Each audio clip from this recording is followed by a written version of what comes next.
Hello, good evening, and welcome to round 11 of the 2024 GPVWC Formula Sprint 1 Championship. My name is Edward Hunter. I'm joined by broadcast director Remco Zeeuw on cameras here for this 11th round of the championship in the Ardennes Forest in Belgium for what's set to be a very, very exciting pair of two races. The first race being 22 laps, the second race being 15 laps. Normally I would be joined by Owen Harmon, but Owen of course is at the football today.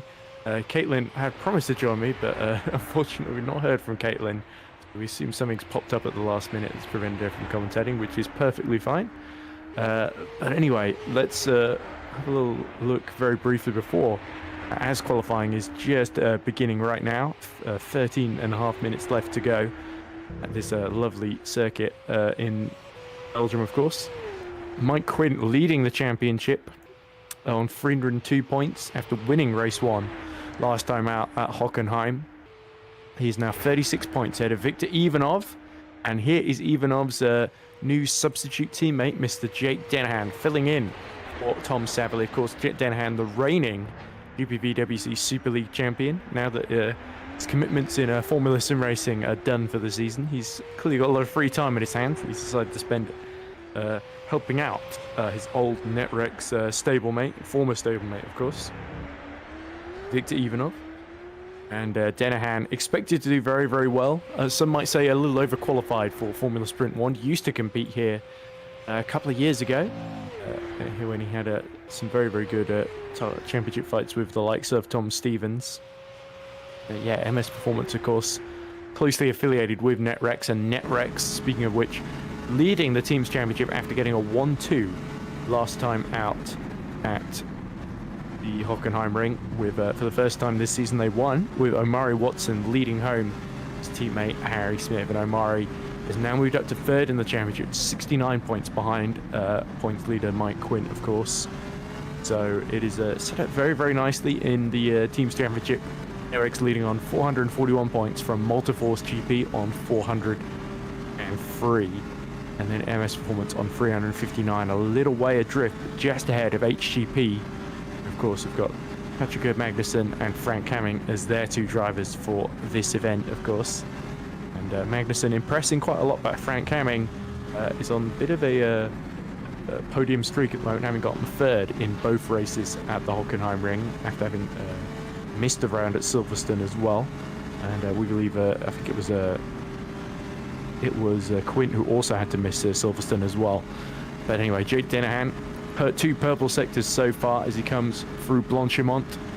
And towards the end of the lap, of course, he was second here at the Super League round. To Robin Pansar, of course, the Super Swede. And Dennehan is certainly not the only driver, as he crossed the line, and predictably he dates a 150.8, so that's over half a second clear of the rest of the field, which really shows you just how strong the Irishman is, as he completely decimates Federico Russo's otherwise pretty solid time of 151.4. Here's Frank Hamming, who we were just talking about, the Dutchman, who lost third place in the championship to Amari Watson, but it's very, very close between the pair. Just 9 points in it between third and fourth. So as Hamming then goes 8th fastest, qualifying not usually a big strength of his. Interestingly, the Griffon team that Simon Frelick was driving for, they have rehired, I think, Giuseppe Saracino for that seat, of course. Saracino coming available again, like a lot of drivers, because their commitments in other championships have ended, as we look at Menno Clont, point scorer last year, race winner in race 2 at Imola this season in that breakthrough drive. It's his first win in a long, long time, many years. So great to see Menno Clont having a stronger season, having to really step up this season for Multiforce. He's 10th in the championship at the moment, and they need every point they can get in their battle against Netrek. So Menno has a very, very important job this season, and he's, for the most part, risen to the occasion in many instances this season. Spa, a circuit that he goes pretty well at as he goes into the pits, because he's 2 seconds down in the middle sector. So that's going to be an abandoned lap for him. But yeah, great to see Giuseppe Saracino back in the saddle, the Italian for Griffon. He, of course, was second in the first race in Australia this season in the opener, but otherwise he had not really been particularly present with lots of endurance championships, and of course Formula Sim Racing taking up his attention, where of course he won a number of races there. There's Jonas Abler for Pixelate going 12th fastest. Of course, Pixelate have since Isaac Clarke sort of had to miss a lot of races, Abler has had to really step up to the plate, and to be fair, he's done a pretty convincing job at Pixelate in the last couple of rounds. If you look at his results, Abler, let's have a look. 23rd in the points. He was 13th and 10th at Silverstone, which was an impressive round for him. So he's back after missing, of course, Hockenheim. So great to see Pixelate have at least one of their regulars back in the saddle. Any other drivers we need to look at? Luke Maguire, the Irishman, is been plonked in at King's Racing, interestingly. So Luke Maguire, another Super League all-star, as he just drifts downhill into Rivage. And through no-name corner, speaker corner, he goes very, very wide. This goes Brussels, which is turn 10, not Rivage. I always get it sort of mixed up there, but through Pouhon he goes, and into the Piff Paff Fanier chicane. Maguire, of course, was very, very competitive. Helped THR win the Teams Championship last season with the help of Tom Stevens, of course, who stayed with the THR team. So Luke Maguire, we've not seen a whole lot of him this season. Him and Jake Dennehan, the two Irishmen, sort of on the reserves bench, I guess.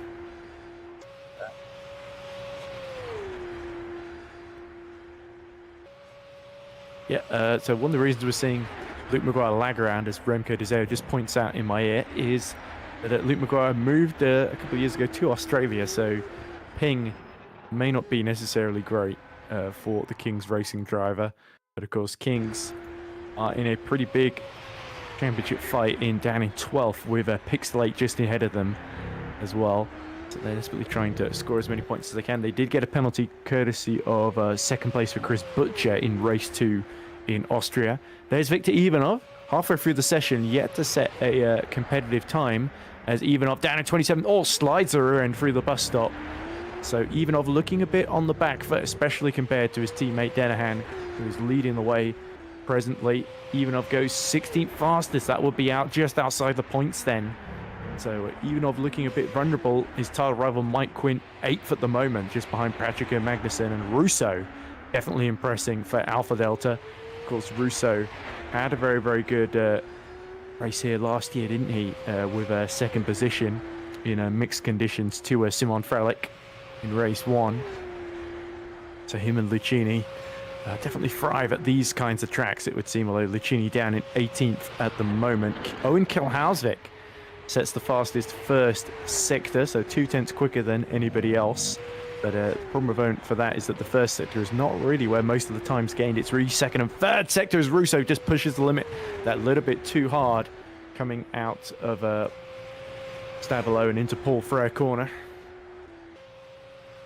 Now uphill towards Blanchimont, and it looked like, yeah, the lap's been invalidated, so that's not going to help the Alpha Delta driver particularly. Remco Hausvik personal best in the second sector. There he is for 100 to 1. Of course, Kiel Hausvik has scored all 13 of 100 to 1's points, including finishing 12th and 10th. His first ever top 10 finish at the Hockenheim Ring. You see Patrick Rozak launch up to 7th for Parallax Volpino before immediately being beaten by Magnussen. This venue was the scene of Parallax Volpino's last win in FS1, courtesy of Maciej Hiller in race 2 here last year. Onka Hausvik gets up to 21st there, so not quite quick enough. Looks like the middle sector was really where he lost time, about 3 or 4 attempts compared to his nearest competition. But very, very good first sector, and a pretty solid final sector. 2 as Frank Hamming completely drifts the rear out, and that's exactly what we saw Viktor Ivanov do. So it seems like a lot of drivers have gone for setups that are very, very quick in a straight line, but not necessarily the easiest to slow down and brake with a very, very thin rear wing, leading to a little bit of instability there as we now run ball with 4th place man Harry Smith just ahead of Omari Watson, trying to fight Robin Mulling, who's got the Rookie Monsters car up to 3rd. Now Mulling had a bit of a difficult event in Hockenheim. He got towards the end of race 1 fused with the rear of Tom Savely's guy, sent Savely flying into the air, which caused a load of memes in the FS1 chat, of course, for poor Tom Savely, but poor Robin Mulling too. That was a lot of Rookie Monsters points that they missed out on, but he's making up for it now with what could be his best qualifying session of the season so far. It must be said, although Ivanov down in, let's see, where is he? Yeah, just down in 17th position behind Zabinski now. But Mike Quint only 9th at the moment, so he's not taking full advantage as the Multiforce driver. So it's a very, very mixed up grid. As you can see at the moment, Harry Smith abandoning that lap.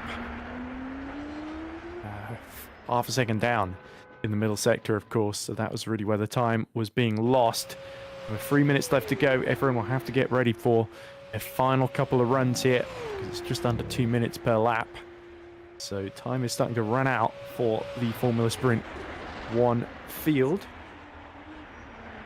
Let's see if we can look at any comments in the chat here. Money says, bro's going for another one. Phil says, Denahan can do a Vettel in Singapore and just sit in the pits. I seem to remember Nico Rosberg doing that in Shanghai before he won his first ever Grand Prix as well. As we look at Justin van der Smissen, so VMS Sun Edits, who have been having a really torrid time, have fallen to last in the championship, but their lead driver returning and absolutely hanging the rear end out as he crosses the line, but it's only 25th for van der Smissen, just ahead of his teammate David De Vries. They are ahead of Liam Sweetman, who's gotten on board the second 100 to 1. Liam Sweetman, who hasn't driven in GPV since 2022 in Academy, where he finished 6th and 7th in the 2 races at Silverstone that season. So great to see the Swedish driver back in the saddle in the second 100 to 1. Here's Russo. He's purple in the first sector, having another go at trying to get that little bit closer to pole position. He's surely going to lose a little bit of time here in the middle sector compared to Denahan, who is very much a cut above of the rest of the pack here. Russo having to go right to the limit. He has to keep him in reach. And again, a little bit wide through Stavelot and into Paul Frere. And he's half a second down. So Russo, he's got to hope he's got enough fuel for a final run, because this is not going to be enough to do better than second on the grid. Robin Mulling has gone a tenth faster in the first sector than him. Let's have a look at Robin the German.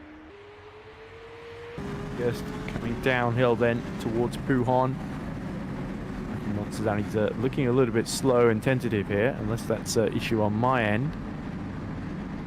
But I think he's backed out here and is trying to prepare for a second run, because he just does not look to be particularly pushing all that hard in third gear here.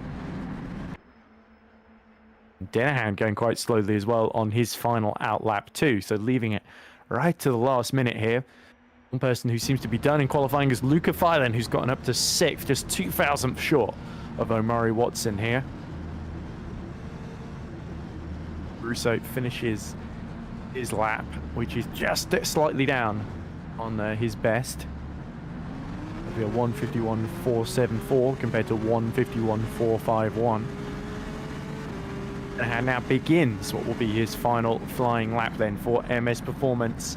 And there's a lot of pressure on Quintin 10th and Ivanov down in 17th. It feels like Victor Ivanov is potentially not going to have as much time to practice here as some of the others. He is 1.2 seconds off the pace of Denahan at the moment. Even if you take Denahan out of the equation, they'd be nearly 7-8 tenths off of Russo. As we look at Paweł Andrzejewski, the Polish driver for Parallax Volpino, going purple in the first sector. What can Paweł do? As he just seems to be hustling that bright red Volpino entry. Through Stavilo into Paul Frere, keeps it out of the gravel. The checkered flag is out. Robin Mulling looks like he is done. Russo as well, so Denahan's looking very, very good for pole position. Omari Watson is taking personal best sectors at the moment, as well as Paweł Andrzejewski, who's going quicker. Paweł Andrzejewski is looking good, potentially, if he can just get a clean final sector here. Get into third or fourth position on the grid. Can he maybe even do better than that? Through the bus stop chicane he comes.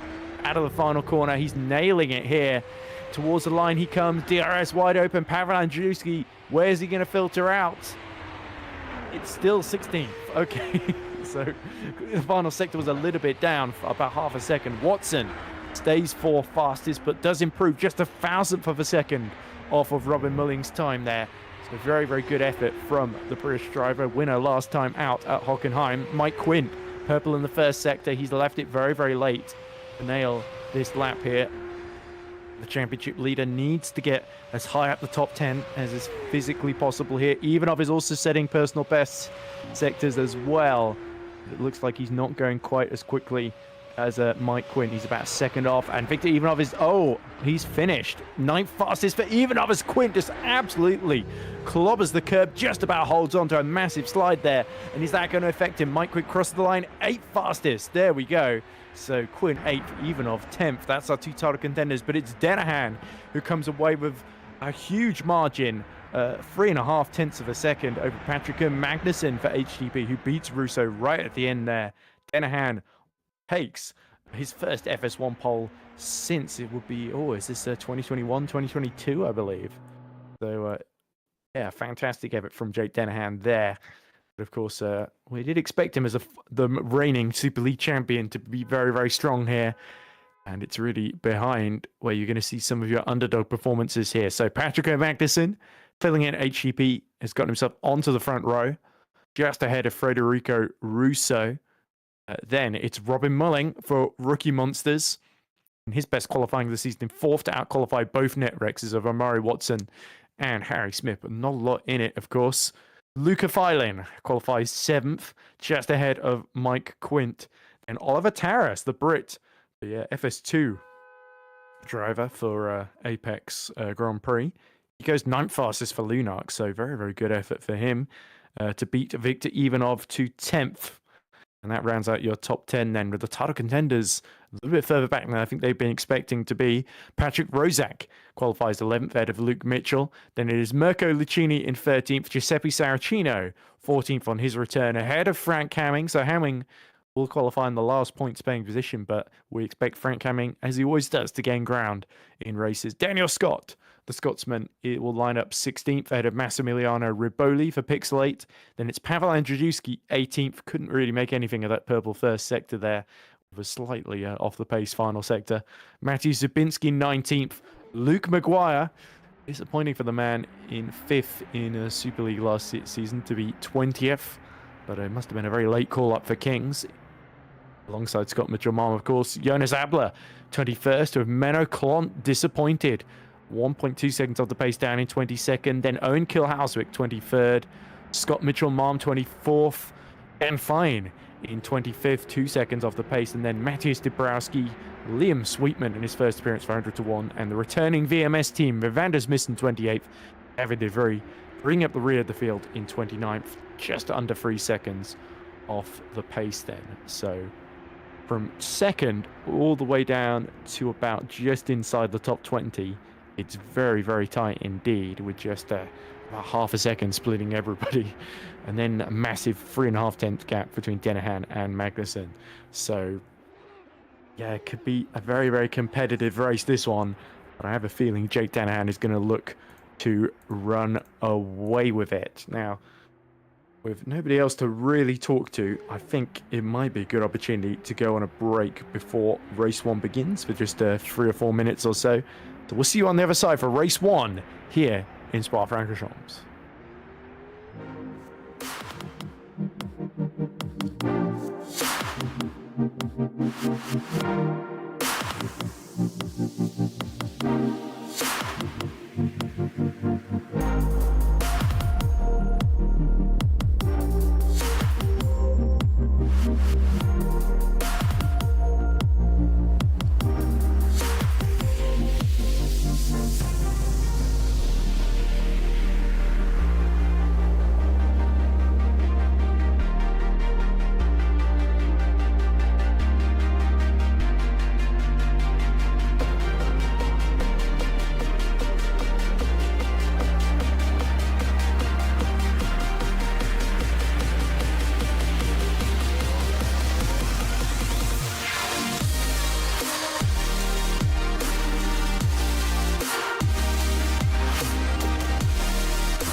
Hello and welcome back to Spa Francorchamps, where our 22-lap race 1 here at this historic circuit in Belgium is about to begin, with Jake Dennehan on pole position and Patrick Magnussen alongside him on the front row of the grid. Now, of course, interesting to note, Jake Dennehan, well, he's had a lot of success, the reigning Super League champion in Grand Prix Virtual, of course.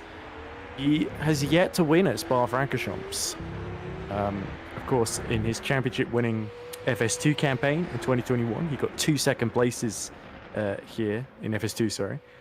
In FS1, he was 3rd and 2nd in the same year, I believe. Or no, in 2022.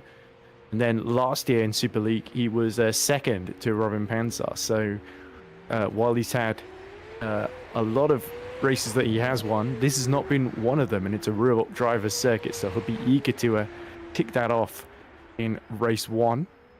Admittedly, he definitely seems to have really forced a lot of people to raise their game here, but for the likes of Magnussen, Robin Mulling as well, and Russo for Alpha Delta, this is a big opportunity for them, with the 2 Netrexes of Watson and Smith also looking to gain a lot of ground on the championship on Quint and Ivanov, and indeed on Multiforce in that team's championship that they lead them by a significant margin after Hockenheim. So Netrex really on top, and MS Performance starting from pole position.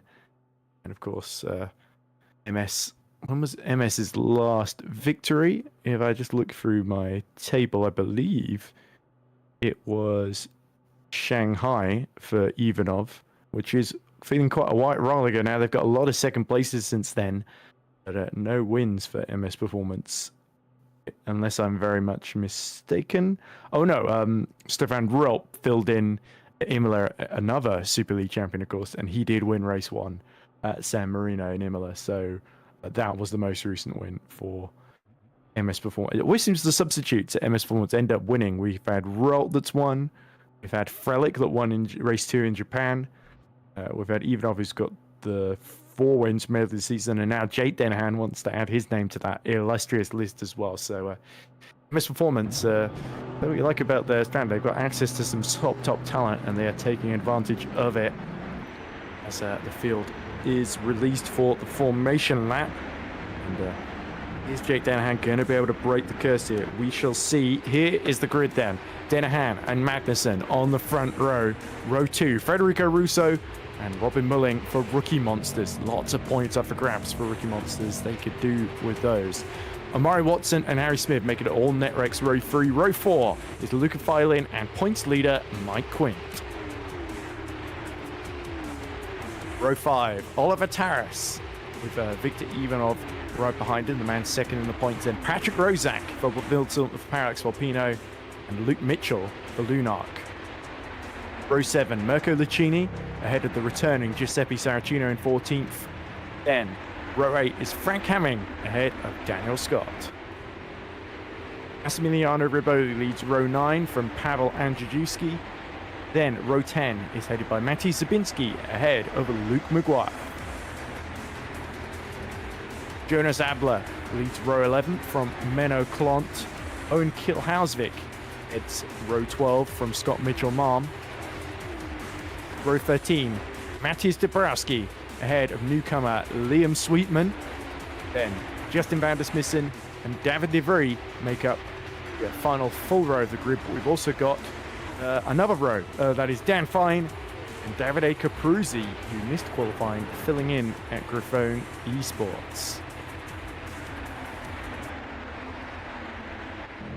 So then, a full 30-car grid. We've not been able to say that for a while here. Spa really attracts some of the best in the business. And of course, Formula Sprint 1, the 3rd tier in Grand Prix Virtual 1 that really want to win. So no sign of rain on the radar, despite looking a little overcast.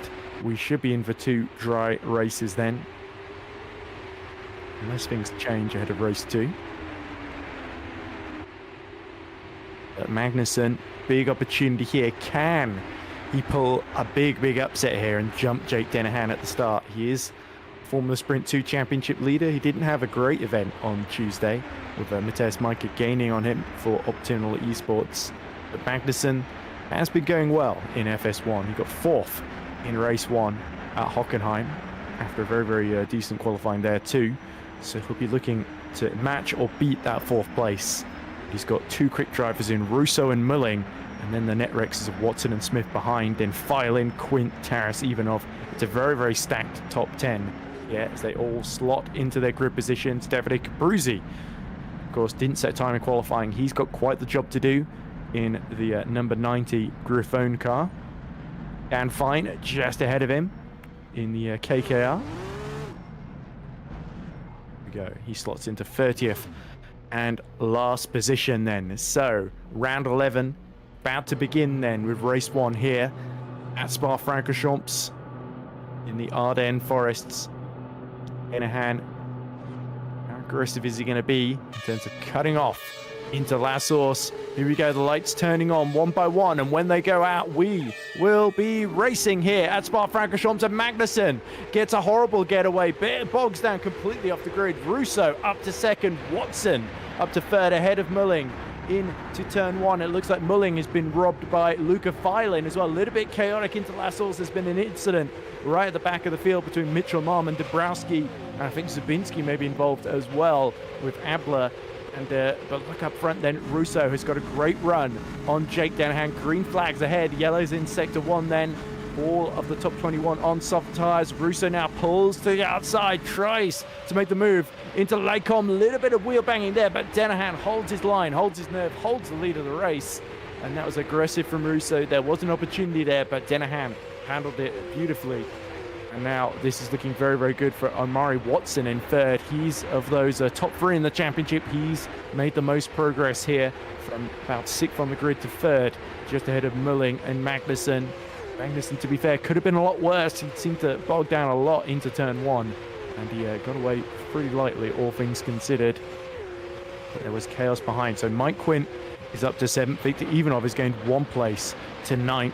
Oliver Taras dropped from 9th down to 12th though. And Frank Howing, who was down in 15th on the grid, he's already gained 4 places. So Howing doing his usual spectacular overtakes in the early phases of the race. First runners on the medium and hard compounds are Pavel Andrzejewski and Daniel Scott in 16th and 17th. So they are on the Contra strategy, along with Massimiliano Ruboli, David De Vries, and Davide Capruzzi, and Jonas Abler as well. But we have lost Matthias Zabinski, Luke Maguire, Scott Mitchell-Mom, and Matthias Dabrowski then. So both Hyperions and both Kings cars. So that's really, really a horrible first lap for them. Horrible first corner, really. But Danahan now leads by almost 0.7 of a second now ahead of Russo as we look at Victor Ivanov sizing up Harry Smith, who didn't make a great getaway off of the line. And now Smith is the car that's separating Ivanov from his title rival Mike Quint. And I wonder, Harry Smith, owner of MS Performance, as we see Pavel Andrzejewski in issues with the Parallax Alpino team, is he coming into the pits and switching then to the harder compounded tyre? Wouldn't surprise me if he was. But here's Patrick Magnussen right behind Robin Mulling. He's going to use his straight line speed, pull out to the left-hand side, and go the long way around into Lecom. Just enough space left by Robin Mulling, who just is forced a little bit onto the gravel there, and that opens the door for Mike Quinn potentially to challenge into Brussels around the outside downhill. It's such a tough corner, it's so easy to understeer wide there, and Mike Quinn is forced to stay in 6th position. And now he's got Luca Filin potentially to worry about as well. But Quint has actually got past Filin in recent history as well. So Mike Quint really on the charge here. But of course, still a long way to go in this race. 20 laps ahead of us in race 1. And we are going to have to see everyone coming to the pits to change to a different compounder tyre. But for Jake Danahan, leading by 1.2 seconds almost now. This has gone absolutely to plan. Russo has had no answer whatsoever, and it's very rapidly turning into maybe not even a race for 2nd. It's turning into a race for maybe a 4th behind Omari Watson, effectively, with Mulling, Quint, Filin, Smith, Ivanov, and Rozak all in a line together. Frank Hamming in 11th as well. We can't count him out either in the HGP. Look at Ivanov trying to get the run on Harry Smith as we cut to a replay of the start there. So here we go. Luke Maguire bogs down off the line. Round goes Mitchell Marm. That looks like, oh, and he hits Mitchell Marm, and up in the air goes one of the 100 to 1s and gets a big hit from Luke Maguire for good measure. That must have been Owen Kilhausvik. Oh, and Ruboli flips the pick slate back the right way. But Luke Maguire tried to continue. Only 3 wheels on his wagon there. I'm not sure why. And here's Zabinski to Lecombe with no front wing. And the steering does not look particularly healthy either. So you have to say Luke Maguire and Scott Mitchell-Marm, one or both of them misjudged their line into that last horse hairpin. And the consequences were absolutely brutal there. Here's Riboli, what became of the Pixel 8 driver. He is just ahead of Menacon. Oh, and he spins off and has a massive accident at the top of the hill. And he's just avoided by Liam Sweetman there, who's now running in 20th position. But that's really unfortunate for Riboli. Obviously, in the wake of Dedier up Eau Rouge and Radion, it's so tricky to just not lose the back end on the early laps where there's plenty of fuel in the car. Hiskazan says at least Menno got hit, which sounds a bit sadistic there. Menno Clant running 17th at the moment. He's just gotten past Justin van der Smissen. Gained a place there in that fight just outside the points paying positions. But here's Denahan. He's looking very under control. Russo doing his best to stay within 1.3 seconds, but you've got to think the Alpha Delta is really just going to be holding on to second and more worried about Watson behind than Denahan ahead of him. As here's Menno Clant, as I said, just clearing Justin van der Smissen then. Van der Smissen on his return, only a couple places off the points, but now Dan Fine is he's got 3.7 seconds to Saracino, who holds the final points paying position then.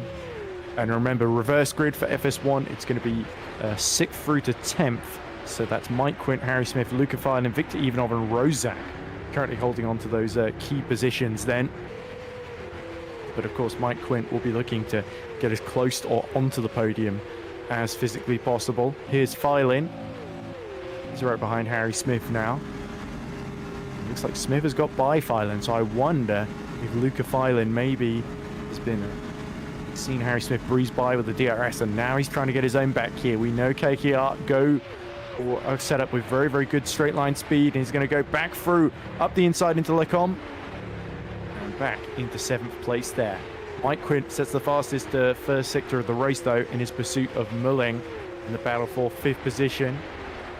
Luca Filin taking points off of the second Netrex car and putting him into the path of Ivanov as we look at Lucchini now, who's been overtaken for 15th by Giuseppe Saracino. So Saracino, Italian, we know how good he is starting his fight back through the order. Next target, Luke Mitchell in 13th, just behind his teammate Oliver Tarras. Then Tarras taking the Lunark seat full time for the rest of the season, of course, in place of Bradley Sellers.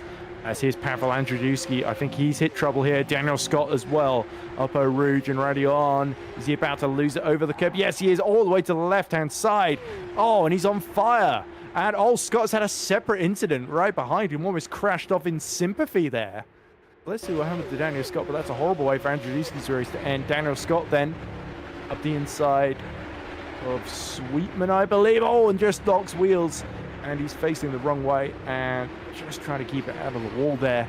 But Daniel Scott, while his teammate is in 5th, he is absolutely struggling. And there's the second Parallax Volpino there.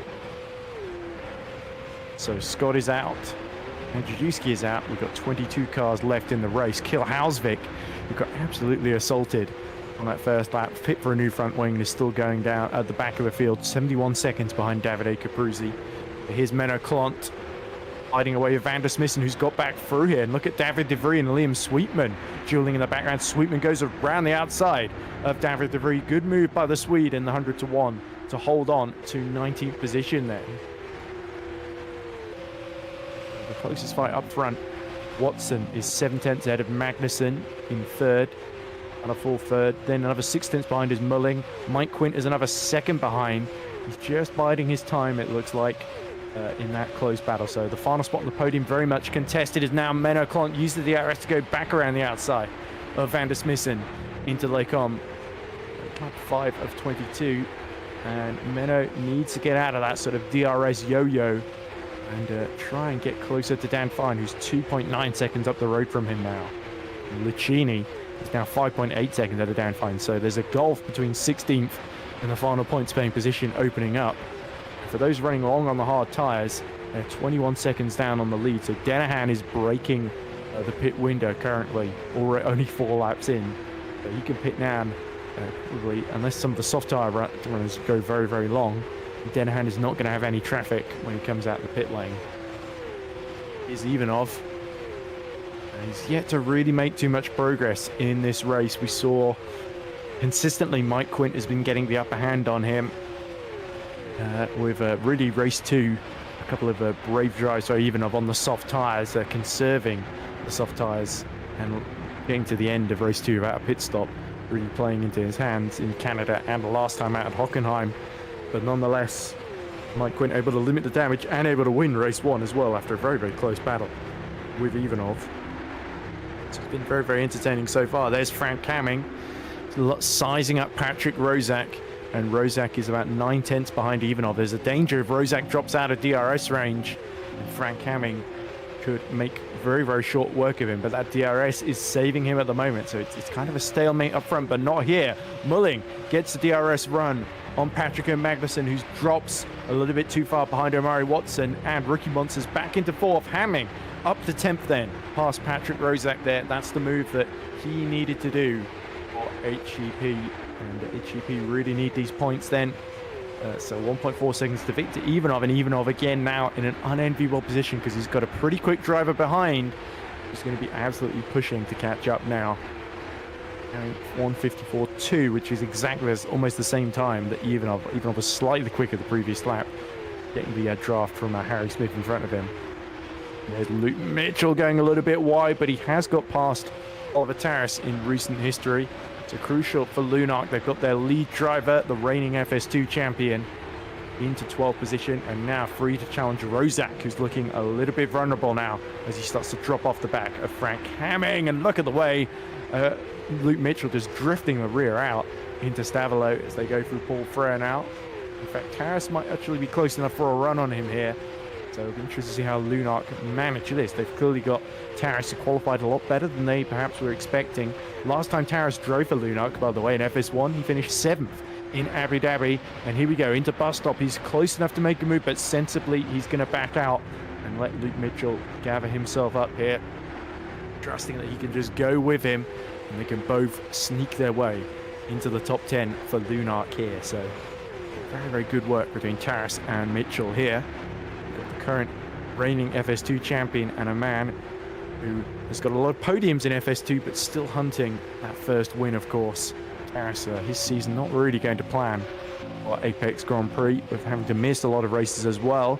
He's going to get DRS, gets a great run through Radion onto the Kemmel Straight, through Kemmel Corner they come, and DRS open. It's going to be an easy move then. Luke Mitchell pulls all the way to the inside and then pulls back to the racing line then. So Lunark doing the after you routine, it would seem. That's all. Look at Ivanov just pushing a little bit too hard from the exit of Les Combes and onto Brussels. Ivanov looked a little bit flustered really in a lot of his appearance. We saw a little bit of return to form in Hockenheim, but here he just seems a little bit outmatched by Mike Quint, who is still challenging Patrick and Magnussen for 5th position now. Quint has upped his pace a little bit, 1:54.5. Ivanov sits a 1:54.2 though, behind Smith the previous lap. And Harry Smith, of course they're in different teams, so Harry Smith can't exactly let Ivanov through here, but he probably knows Ivanov is going to have that slight pace advantage over the Netrex driver. But of course Harry Smith will be thinking about the team's championship. They need to make sure they can maximize the gains they make on Multiforce, with Mike Quint in 6th, splitting the two Netrexes, and Menoclon out of the points down in 17th then. But Ivanov is looking very, very intent, very, very speedy indeed, as he sets a 1:54.5, a 10th quicker than Harry Smith. As they start lap 8 then, and both of them getting a little bit of a tow from Luca Filey in the KKR ahead of them. Jake Denahan, meanwhile, pulling 3.4 second gap over Federico Russo. Ruben Machete says, no, Alex Ahu says, excellent nap. Did not feel thirsty when I woke up. A solid 8.5 out of 10. Ruben Machete says, that sounds like a nice nap. Mike Quint finally looking to the inside of Patrick Magnussen into Lecombe, and Magnussen defends. Doesn't leave any opening for Mike Quint to take advantage of there. There's a little bit of gravel being kicked up in front of them. Murray Watson only 7/10 behind Federico Russo now, so there's a battle for second going on as well. Watson has managed his tyres quite well in his opening stint, but we're getting to the end of the soft tyre stint. They should only be able to last maybe 5 or 6 laps more at most, and then we're going to see everyone switch to the harder compound. But Watson might have to worry about Robin Mulling, who has looked very, very impressive in the rookie monsters in 4th since clearing Magnussen. And now Magnussen having to get defensive against Mike Quint allows these three to sort of break away their own personal private battle for second, because Danahan has got the lead very much sewn up. 154.1 the previous time around, 6/10 quicker than Russo. But Danahan is just maximizing everything right now. Might even be getting fairly close to lapping Owen Kilhouse, because 97 seconds behind the lead. If he drops another 30 seconds, he could be in Danahan territory. Of course, luckily for Kilhouse, he's on the harder type, so he'll be able to go much longer than Danahan in this first stint. There's Watson now. Oh, look at the way Russo, the rear, starting to complain through La Source. And this could be the opportunity that Omari Watson needs to sneak onto the second step of the podium. You see Danahan just escaping up the road, and Watson, how dearly he would love to get 2 wins in a row, but Danahan is very, very intent to stop that from happening. Russo as well, it must be said. DRS wide open. Here comes Watson then. Is there anything that Federico Russo can do as they go side by side, approaching Lecombe here? And it's Omari Watson that gets the inside first, covers off the corner, and feeds Russo into the path of Robin Mulling as Patrick Magnussen finally sees Mike Quint go around the outside of him into Lecombe at the end of the Kemmel Straight then. And Mike Quint now up to 5th, putting 2 cars between himself and Victor Ivanov. So, reminder, that would be 11 points for Mike Quint and just 8 points for Victor Ivanov. So, it would be a 3-point swing. Gap would balloon from 36 to 39 points in favor of Mike Quint, of course, in the Drivers' Championship at the end of this race, if it stays as is. But Ivanov still 8/10 behind Filin. Of course, Filin, a pretty ferocious competitor in his own right, is not going to make things at all easy for Victor Ivanov. Oh, somebody runs a little bit wide out of Stavilo. Filin nearly joins them there, as we see yellow briefly in the second sector, but it clears now. And Filin now is starting to size up Patrick Magnussen. So has Magnussen pushed his soft a little too hard in his opening stint? He's gone from 2nd on the grid down to 6th. And Filin very close behind and into the pits. That looks like Omari Watson is the first to pull the trigger then, and I believe Mike Quint has joined him, as has Federico Russo then.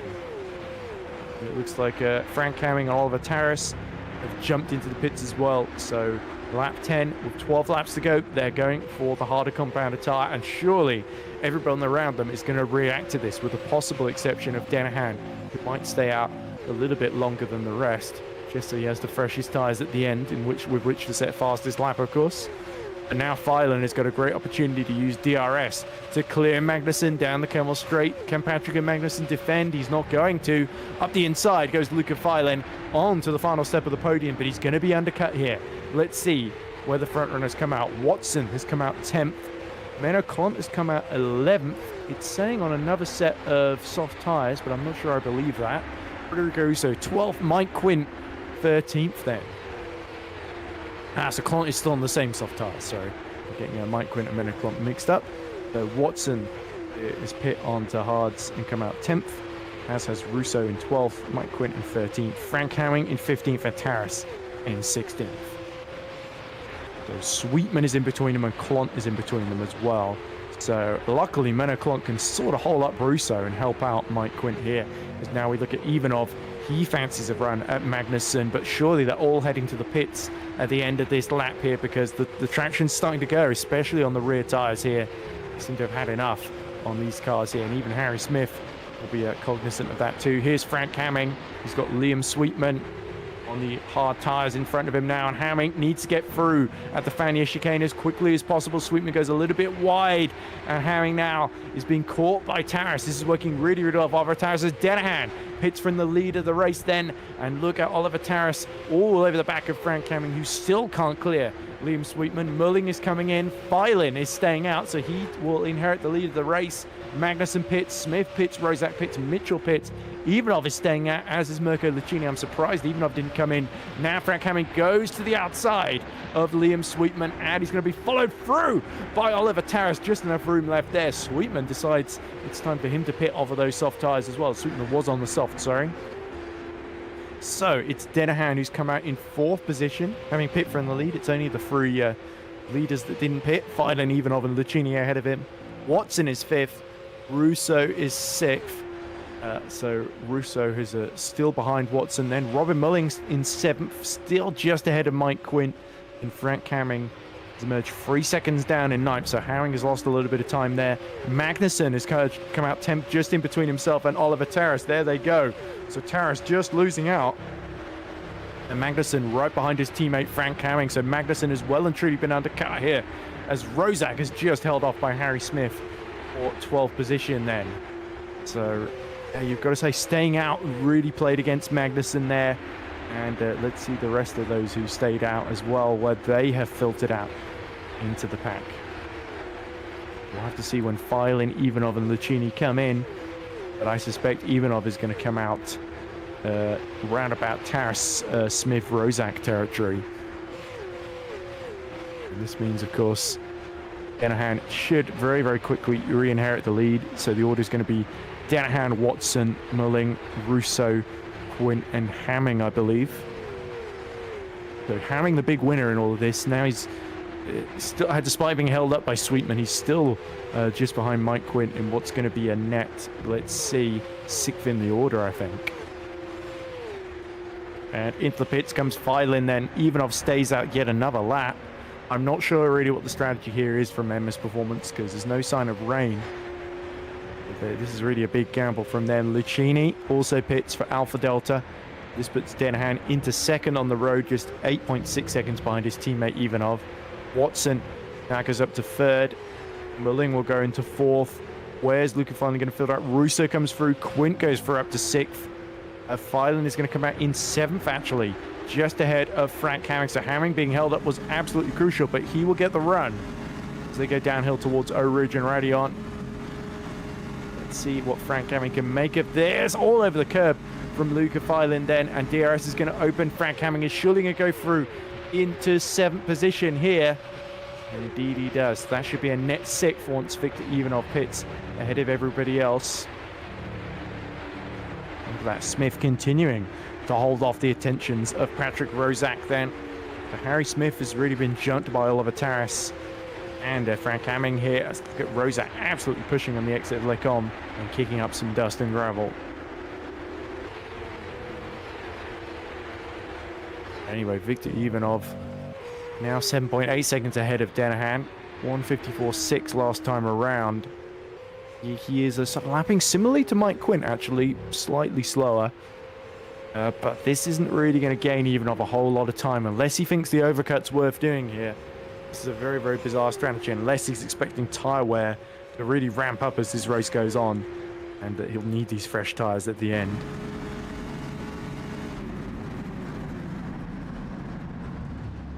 Comes Ivanov. Is he going to finally pit? Here we go. At the end of lap 12 then, so he's got to do 9 laps on the harder compounder tyre. Into the pits he comes. Jake Denahan will re-inherit the lead of the race from Amari Watson and Robin Mulling, your top 3. Here is Mike Quint, now on the back of Russo. So Mulling's actually got ahead of Russo in the pit phase, even though they pit on the same lap as well. So this is very impressive. Mulling looking for Rookie Monster's first podium of the season. Meanwhile, Ivanov is just coming out of the pits now.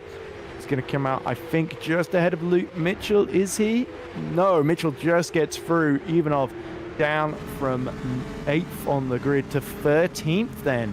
So Ivanov has given himself a lot of work to do in this final stint, but Mitchell, just about holds onto a massive tank slap at the top of Eau Rouge, and that's going to make it very, very straightforward for Ivanov to go around the outside. Next target, of course, Patrick Rozak, just ahead of him as there's a battle going on ahead between Harry Smith and Oliver Taras as both Ivanov and Mitchell go off track, and Mitchell gets the inside. That's a little bit naughty there. I wonder if he could get in trouble for that one.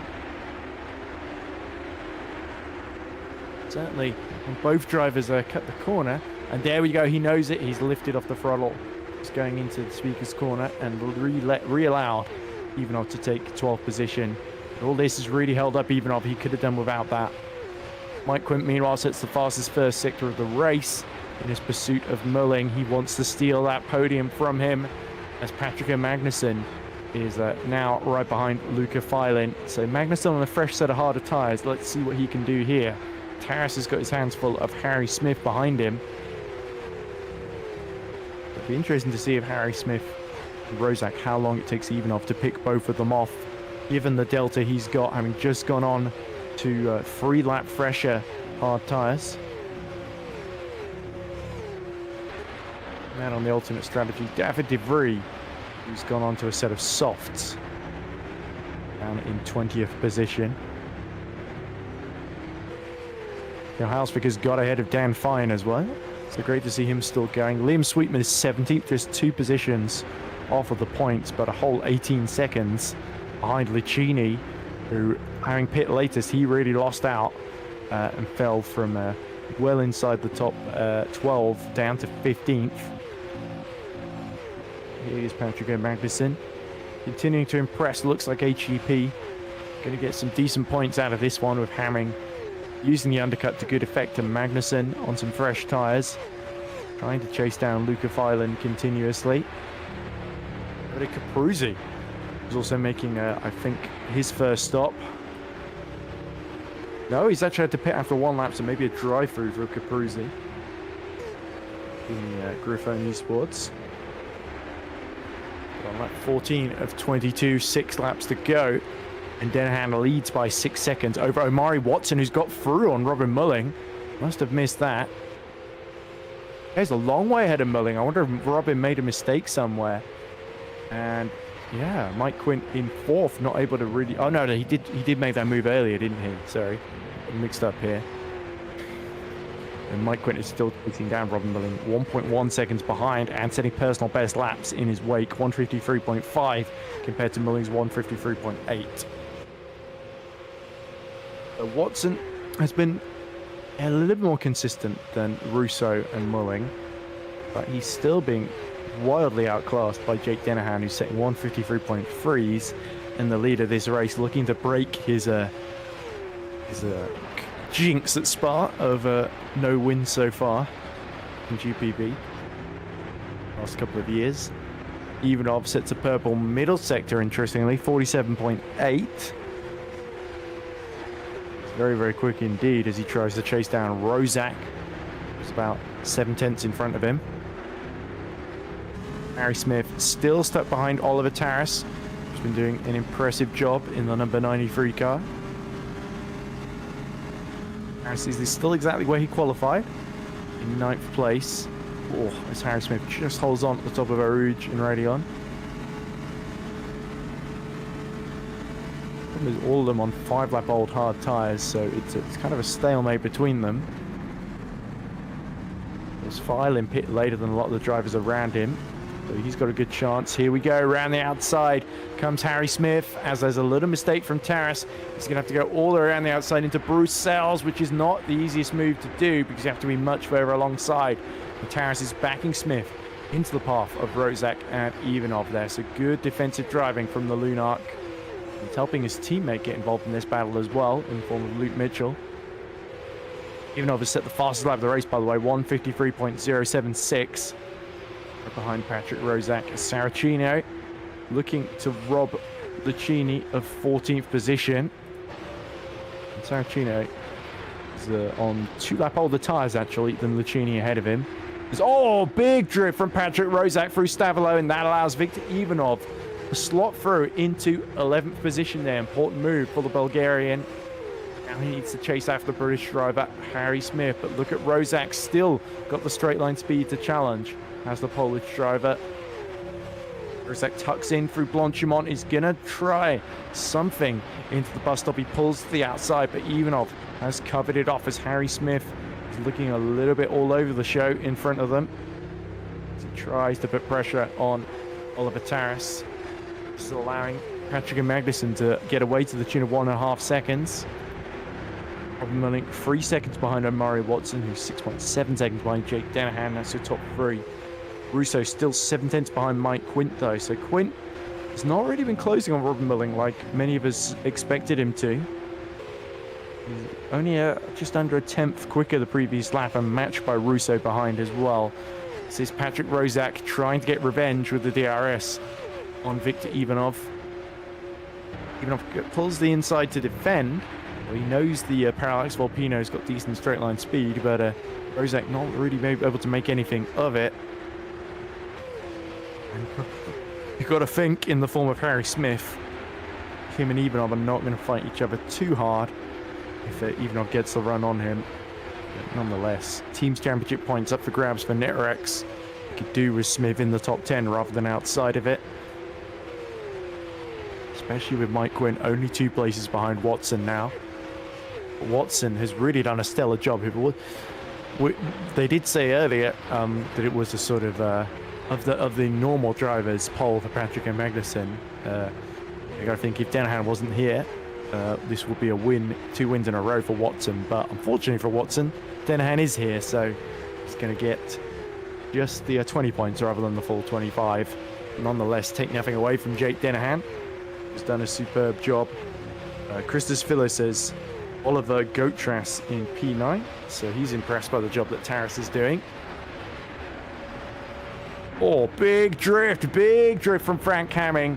Perhaps he's pushed those tyres a little bit too hard, and they're 2 laps older than Luca Filin behind. Filin senses an opportunity as they go towards La Source here. He's surely going to set him up for the run down the Kemmel Straight, and it looks like Magnussen is close enough to get involved as well. Personal first lap of the race for Luca Filin behind, and Frank Hamming is really struggling with tyre wear in this late phase of the race.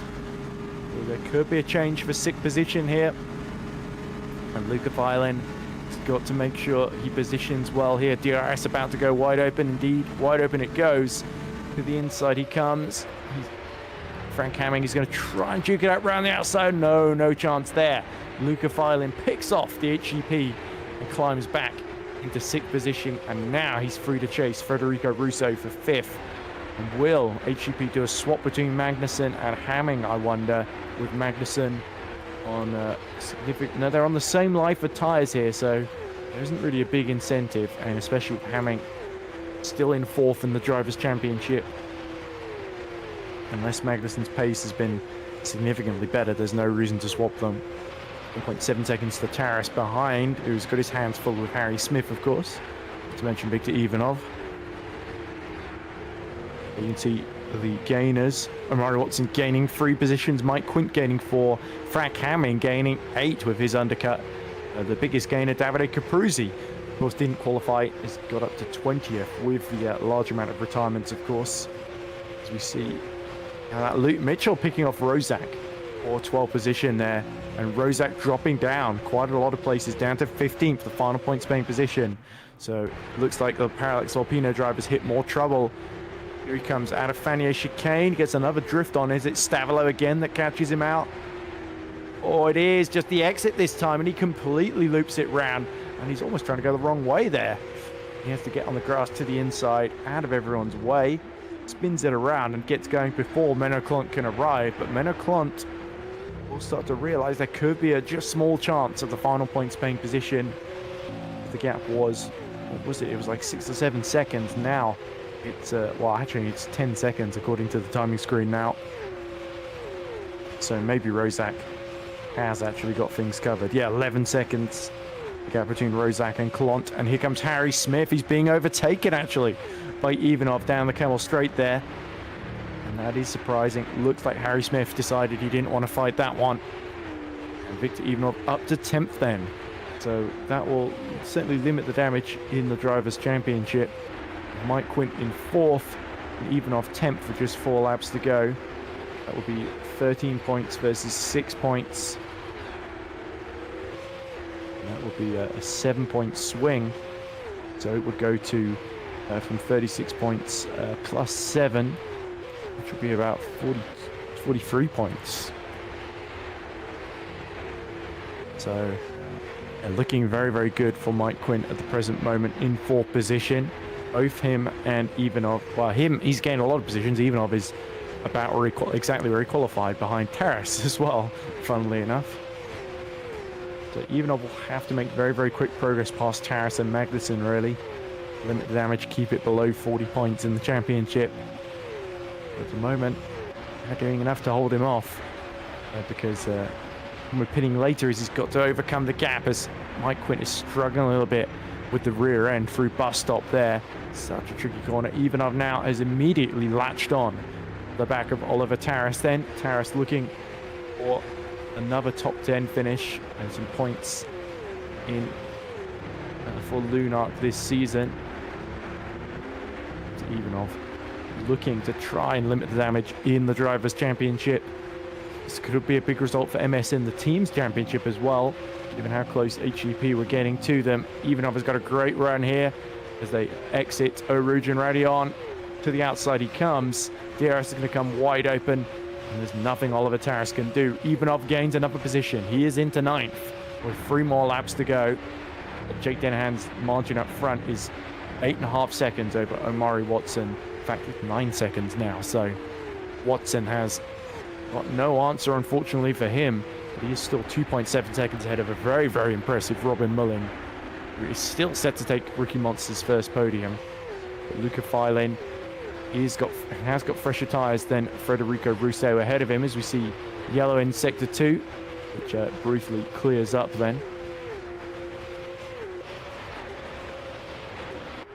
See a replay then of what happened here to Dan Fine, who's now at the back of the field, into Piff Paff Fanier chicane. The rear steps out and round he goes.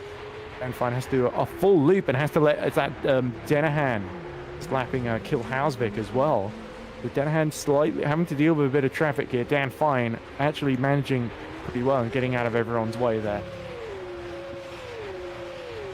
So hopefully that doesn't cause issues for the mid-pack as they make their way through now. Is Frank Hamming catching back up to Luca Filin, interestingly. Though is Russo starting to just hold them up here. Filin's sort of 153.8, 3/10 quicker than Russo previous lap. But now Filin is in the 54.3s. 2/10 slower than Russo in front of him. So I would suggest that's Russo holding him up. As Rozak on the charge right behind Liam Sweetman. Sweetman just 1 position off the points now. Mericlant is up to 15th, crucially for Multiforce. Rozak looking to regain positions after his spin. It's a little bit twitchy through Blanchimont. He's got the inside into bus stop. Sweetman is going to try and hold on from the outside, but he doesn't cut him off. Patrick Rozak breezes around the outside of the second part of bus stop. Gets up to 16th position then. So Sweetman on the harder compound of tyres. Rozak has actually pit for new soft tyres to get up to 16th, but with just 2 laps to go, he's not going to gain the position there as Frank Hamming is up to 7th. That's somebody moving offline. That must be Dan Fine. Just getting out of everyone's way then. I thought it was Luca Filin briefly. Filin still holding off Frank Hamming quite convincingly here.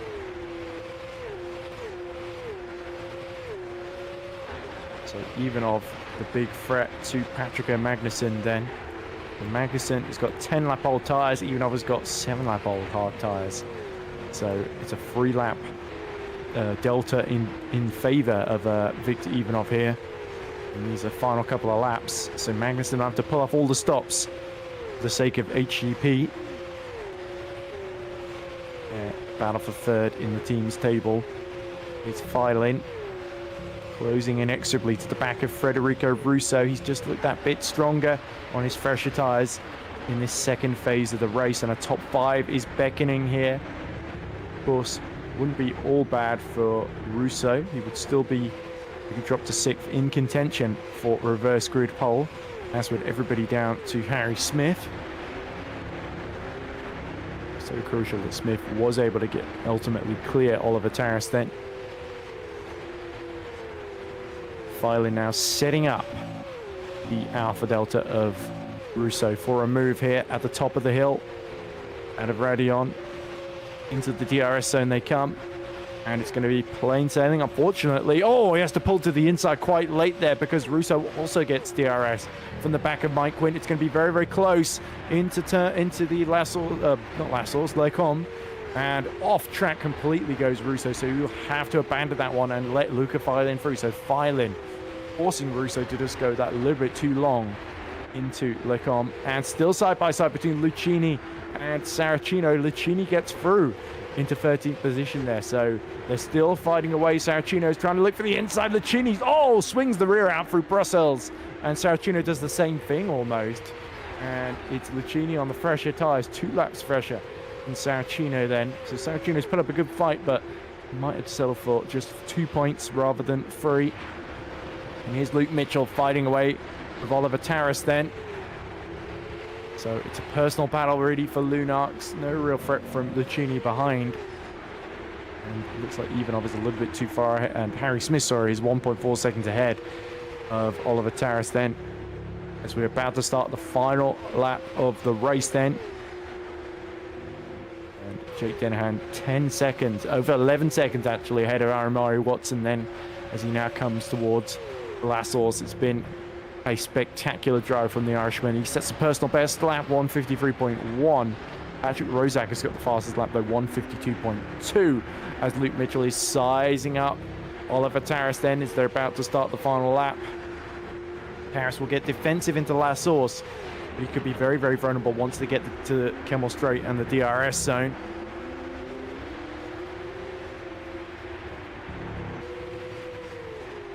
Look at this then.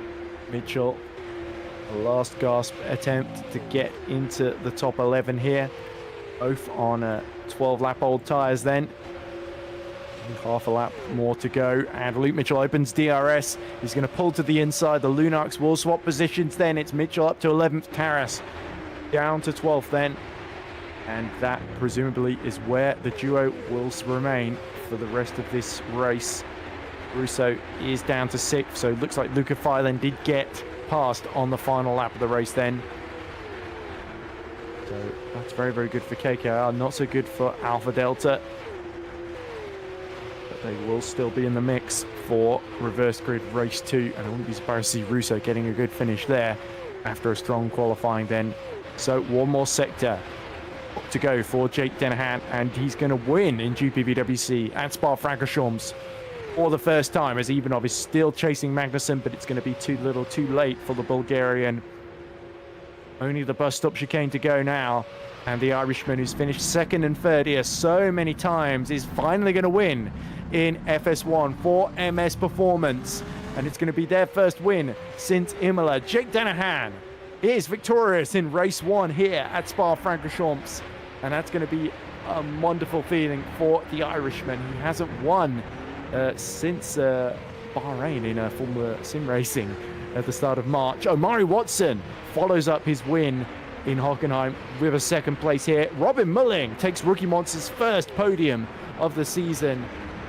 What a fantastic drive by the German there to beat Mike Quint, the 4th, who nonetheless gets important championship points. Luca Filin comes home 5th ahead of Russo and Tamming Magnussen. This man, Ivanov, was the strategy pitting too late, the wrong one to go for. He will rue that, because finishing 9th, he has lost 4 points then to Mike Quint. That means the gap is exactly 40 points now, with one more race to go in this event, and then it's rounds 12, 13, 14, 15 and 16. So that's only really 4 more rounds to go. So Ivanov, his championship hopes starting to fade then as we see the last couple of finishes cross the line. For NetRex, this is a good result for them in the team's championship. They beat both of the Multiforce cars to extend that championship lead. But Dennehan there celebrates, deservedly so. He's had good races at Spa before, but he's never come away with the top step. Finally, that changes today with MS Performance there. A great drive by Omari Watson, though, to go from 6th to 2nd. Robin Mulling, one of the stars of the day so far, to unexpectedly get the German his first podium in FS1 and Rookie Monster's first podium of the season. That's going to do their championship a load of good. Down in 13th on 52 points. That will close them up to the back of Kings Racing. Mike Quint, 4th for Multiforce, ahead of Luca filing for KKR. Solid recovery. He made the later stop strategy work for him. Russo dropped to 6th in the end. Disappointment for Alpha Delta Racing. Howing and Patrick and Magnussen 7th and 8th for HGP. Good recovery for Howing, but Magnussen drops from 2nd to 8th. Ivanov starts 10th, finishes 9th. He would have hoped to gain more places than that on his alternate strategy. Harry Smith is 10th, as we've clearly been kicked out of the server. Luke Mitchell and Oliver Taras finish 11th and 12th for Lunark. Mercolicini is 13th, just beating Giuseppe Saracino at the end on his return. Minnow Clont takes the final point for Multiforce GP, and it's Patrick Rozak 16th. Liam Sweetman missing out on the points for 100 to 1, but nonetheless, a very solid FS1 debut. First non-academy outing, ending pretty well. Justin van der Smissen and David De Vries, 18th and 19th in the end for VMS Sunhead. It's Davide Capruzzi, is 20th for Griffon Esports with his late pit stop. Owen Kilhausvik was absolutely assaulted at the first corner, but fair play. He kept going and finished 21st ahead of Dan Fine, our final finisher. Then it is on list of retirements. Pavel Andrzejewski, he had a bit of all of these drivers are retiring very early on, it must be said. Andrzejewski, Scott hitting trouble as well in the second Rookie Monsters car. Jonas Appler and Riboli both retiring for Pixelate in big crashes.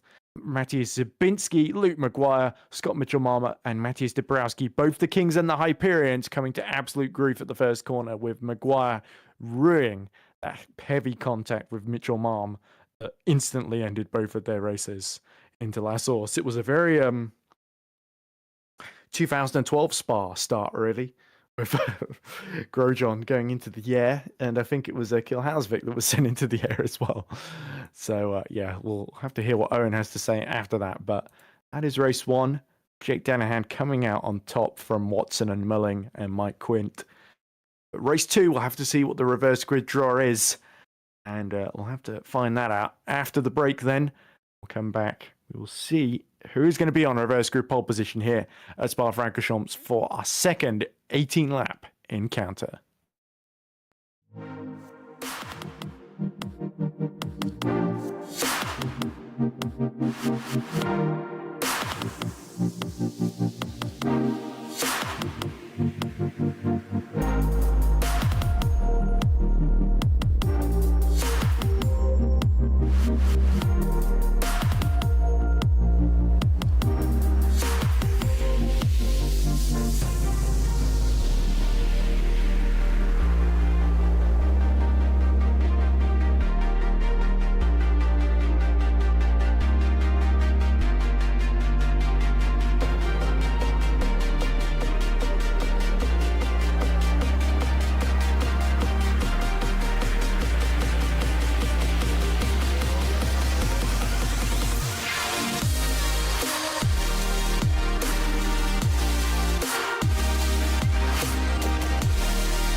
Welcome back to Circuit Spa, Francorchamps, in the heart of the Ardennes Forest in Belgium. We're gearing up for our 15-lap Race 2 encounter, not 18 laps like I mistakenly said at the end of Race 1. Race 1 won by MS Performance's Jake Dennehan from Omari Watson. And interestingly enough, reverse grid number has been called. It's the man who finished 9th place in Race 1. Slightly disappointing Race 1, but can he have a better Race 2? It's Victor Ivanov, the man second in the championship, also for MS Performance. So yet again, we have an MS Performance driver on pole position. And after Race 1, the strategy pitting late didn't quite go Ivanov's way. He didn't qualify particularly well. He had a lot of ground to make up. And in the end, he was just too far behind after that pit stop. Is he going to try something interesting now? I think it's a dead certainty that Ivanov is going to do his trademark soft tire strategy, especially if he has a clear run into turn 1 to try and, at the very least, pull an advantage and then pit for another set of softs. More than likely, he'll just try and get into the first corner first and then hold up the whole pack and try and get to the end on the one set of soft tires, while a couple of the others will probably gamble on the hards. But of course, he's going to have Patrick Magnussen alongside him, who he couldn't pass at the end of Race 1. And that's certainly going to be a big threat. Magnussen looking to make good on another front row start. So it's sort of a rerun of Race 1. We've got MS Performance on pole and HTP of Magnussen alongside him. But of course, other great performances from Race 1. Not only did we have Dennehan winning, we had Omari Watson gaining place up to second. We had Robin Mulling getting up to third for the Rookie Monsters team. That's a standout result for the British squad, who are desperately needed a good result. That's going to do a load of good for their championship and their battle with Kings Racing, who got neither car to the end of a very, very chaotic first corner, with several cars on top of one another. Hyperion as well will be looking for a better Race 2 after both of their drivers eliminated in that same collision. I think Zabinski and his teammate will be very, very upset with how that one went and look to do Dabrowski, of course, get a little further into Race 2. But I expect there will be a little bit more drama in Race 2 than we saw in Race 1. With the reverse grid and with the tyre strategy becoming just that little bit more crucial. And I wonder if we're going to see quite a few drivers gamble on the soft, and maybe it could be the hard tyre runners that are the outliers here, because the soft definitely seem to be the tyre to be on. We'll have a look at what people are saying in chat. Joella said a very nice comment about my solo commentary. I would love to have someone commentating with me. It was supposed to be Caitlin tonight. She agreed to do it, and then something seemed to happen that she's not had the chance to tell us about yet. So hopefully Caitlin is okay, is the main thing. And we know Owen is enjoying the football, so we hope that's going well. But I guess early August, it was always going to be a bit difficult to get too many commentators out for FS1. Is a shame.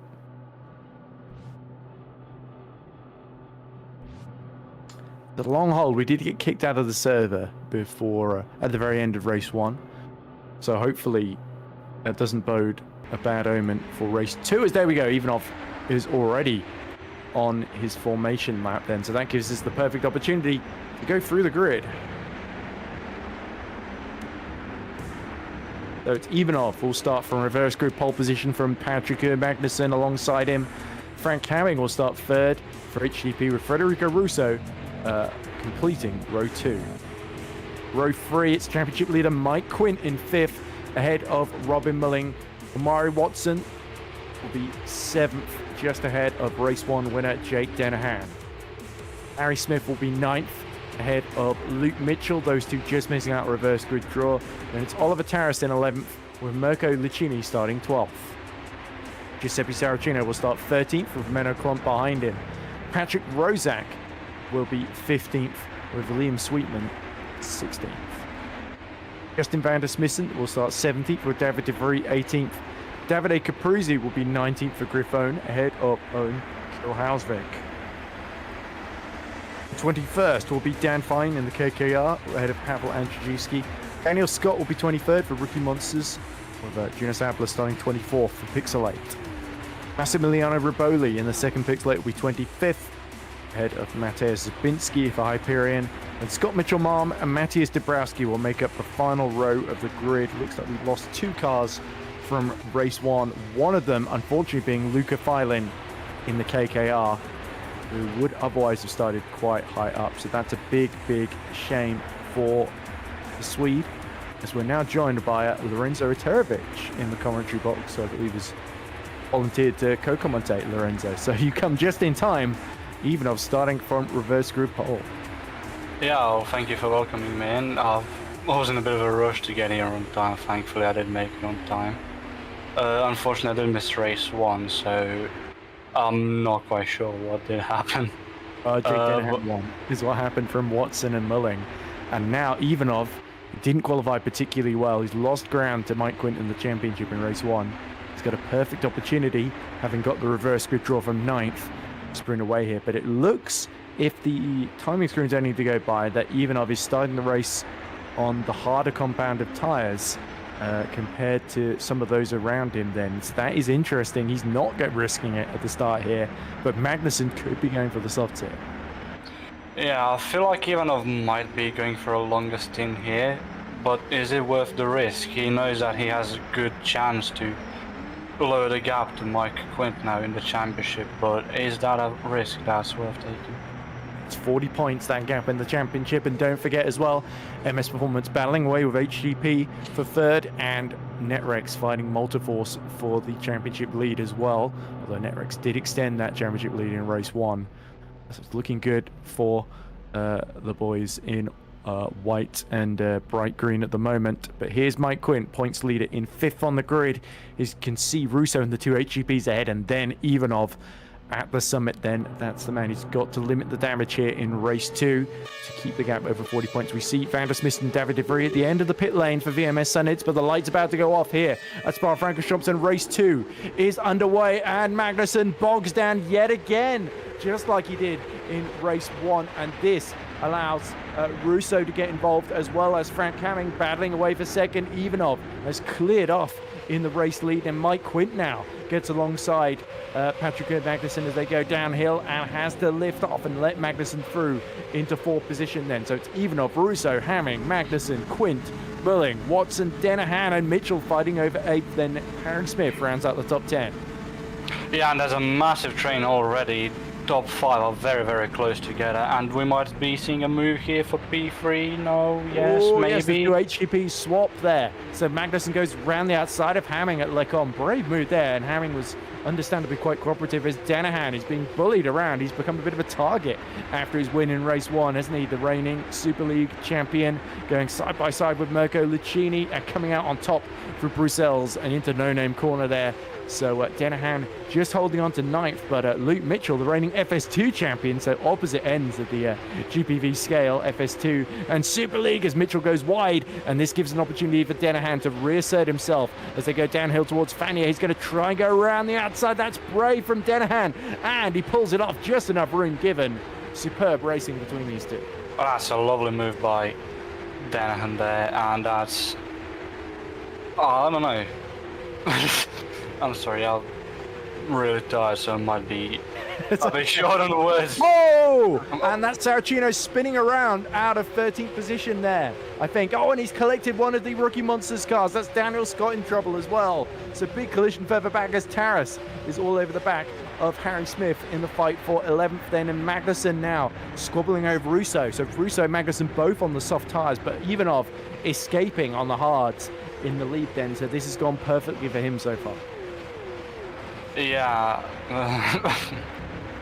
I'm sorry, I was taking a sip of yogurt there. You caught me off guard. Okay. That's okay. It's difficult for me to know, but it's better to have someone eating yogurt to bounce off of than nobody. So I appreciate you coming there. And so as lap 2, we're right in the middle of it. Russo is actually setting 1:57.0s at the end of the first lap then. So Russo, if he can keep Magnussen behind, he might be able to challenge Ivanov for the lead here as long as the softs are in decent condition. Hamming, knowing he's on the softs, he didn't have to fight Magnussen too hard here, as we see Menocont trying to gain a position side by side with Oliver Taras. Taras holds him off, and Saracino, who survived that big spin coming through a Paul Frere corner, is now all over the back of Menocont as they go downhill towards Bruxelles. It's going to be difficult to go around the outside here for the Griffon driver because you just understeer wide, and indeed that's exactly what happens. Menno holds on to 13th. Great defensive job by Melo there. He looked very close to losing the position on the outside there, but he did very well to hold that inside line and keep the position. Indeed he did. Now Magnussen, is he being a little bit held up here by Russo? We've seen Magnussen chew through his tyres in these races, but usually what happens is near the end of his soft tyre stint, he'll be struggling compared to some of his competition. Of course, he is the FS2 Championship leader at the moment. Has won a couple of races, a number of races actually, but in FS1 he's a little bit less experienced, but he has been impressing in qualifying, and certainly got that raw pace as the Norwegian. Norwegian? Is he? Oh, here we go. He's coming to the inside. He's Icelandic, isn't he? He is. There we go. And just enough space left by Russo. Fantastic move into the bus stop chicane. So Magnussen, after a terrible launch off the grid. And the other HGP might be going here too. Yeah, here we go, Hamming. It's another HGP making the move up the inside, and just avoiding contact with Russo. So Russo once again losing ground as this race goes on, and Mike Quint will be looking to take advantage in 5th position, which is where he started on the grid, of course. But Magnussen has gained 2 positions here with a good move on Hamming and another good move on Russo. Now he's 2.6 seconds behind Victor Ivanov in the lead. Now Hamming uses DRS, but Russo's got DRS as well. They go side by side into Lecom. Has to back out there, so that's Hamming denied that chance to get onto the podium then, and that means that battle's going to continue as Lucchini now is right behind Harry Smith, who's not really made much progress from where he started, just 10th or 9th on the grid, wasn't it? Or the Netrex driver then. Daniel Scott and Rozak, by the way, are out of the running, so looks like they were both collected in the Saracino spin we saw at the end of the first or second lap there. Sorry. No, continue. Yeah, I was just going to say, Ivanov has set the fastest lap of the race, 1:53.9. It's very impressive on the harder compounded tyre. So Magnussen is going to have to use those softs well to catch up, but even if he does, the problem is those softs are going to wear out significantly quickly compared to the hard tyres. Yeah, I feel like Ivanov might be baiting Magnussen here a bit by setting faster and faster lap times, getting Magnussen to chew through his tyres a bit more. But ultimately that'll just cost Magnussen with tyre wear and everything. I think it might be a good strategy there by Ivanov. And Mike Quick going round the outside of Frank Hamming into the bus stop there. Well judged and well executed move there for the Multiforce GP driver. Now Robin Mulling fancies to go. Meanwhile, Jake Dennehan has jumped Amari Watson for 7th. So Dennehan continues to gain places and show his class as the reigning Super League Drivers champion then. But, meanwhile, it's still pretty hectic here. Magnussen 2.2 seconds behind Ivanov. He's caught up a little bit over the previous lap then.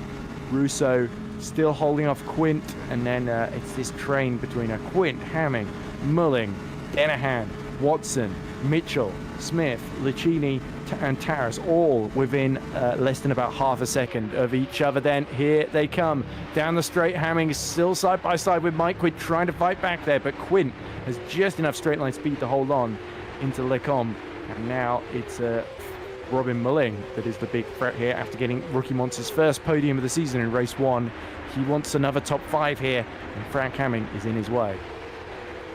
Jake Dennehan is also very close there. He nearly had a move on to Mulling. I feel like he was looking for that inside line, but ultimately decided against it. Yeah, Dennehan, we saw in race 1 he had so much more pace than a lot of these drivers. He was able to just pull away up front to the tune of about 10 seconds. So there's no reason to think that he can't overtake Mulling, Hamming and Quint and get at least near to the podium, but I suspect his goal will be slightly higher than that to maybe get into that second place fight. Because if he can clear the rest of the hard tyre owners, then once Magnussen and Russo pit, in theory, because I doubt Magnussen's going to be able to conserve those tyres. Russo maybe, if he tries to do the typical Victor Ivanov strategy of preserving the soft tyres all the way through to the end. Ivanov did it in race 2 at Hockenheim last time out, and he did it at Montreal, where he finished second to Hamming as well, who was on the hards, of course. Look at this, Mike Quint all over the back of Russo, so perhaps either Russo having to slow down to conserve the soft tyres, or Mike Quint just getting a brilliant run with the DRS here. Yeah, I think Mike Quint is... I forgot what I was going to say. It's very good, isn't he? Well, obviously, but I feel like Russo has already used up his tyres quite a lot, as you said. Might be conserving. I feel like Mike Quint is going to overtake him by the end of the straight here. Yeah, but for Quint, it's crucial that he clears Russo as soon as possible, because he's just going to be holding him up and backing him into that Hamming, Mulling, Denahan pack, isn't he? So Mike Quint needs to escape here. He's got 9/10 to Hamming behind. And he's just the fastest lap of the race, 1:53.7. So that's over half a second quicker than Russo the previous lap. He's flying out there. He's got the speed. But has he got the opportunity to get through? He's lapping very, very similar to Ivanov up front at the moment. As look how wide he's going through no-name corner as well. He's taking lots of risks, is Mike Quint. Perhaps the dirty air from Russo is affecting him as well, because that can happen as a driver.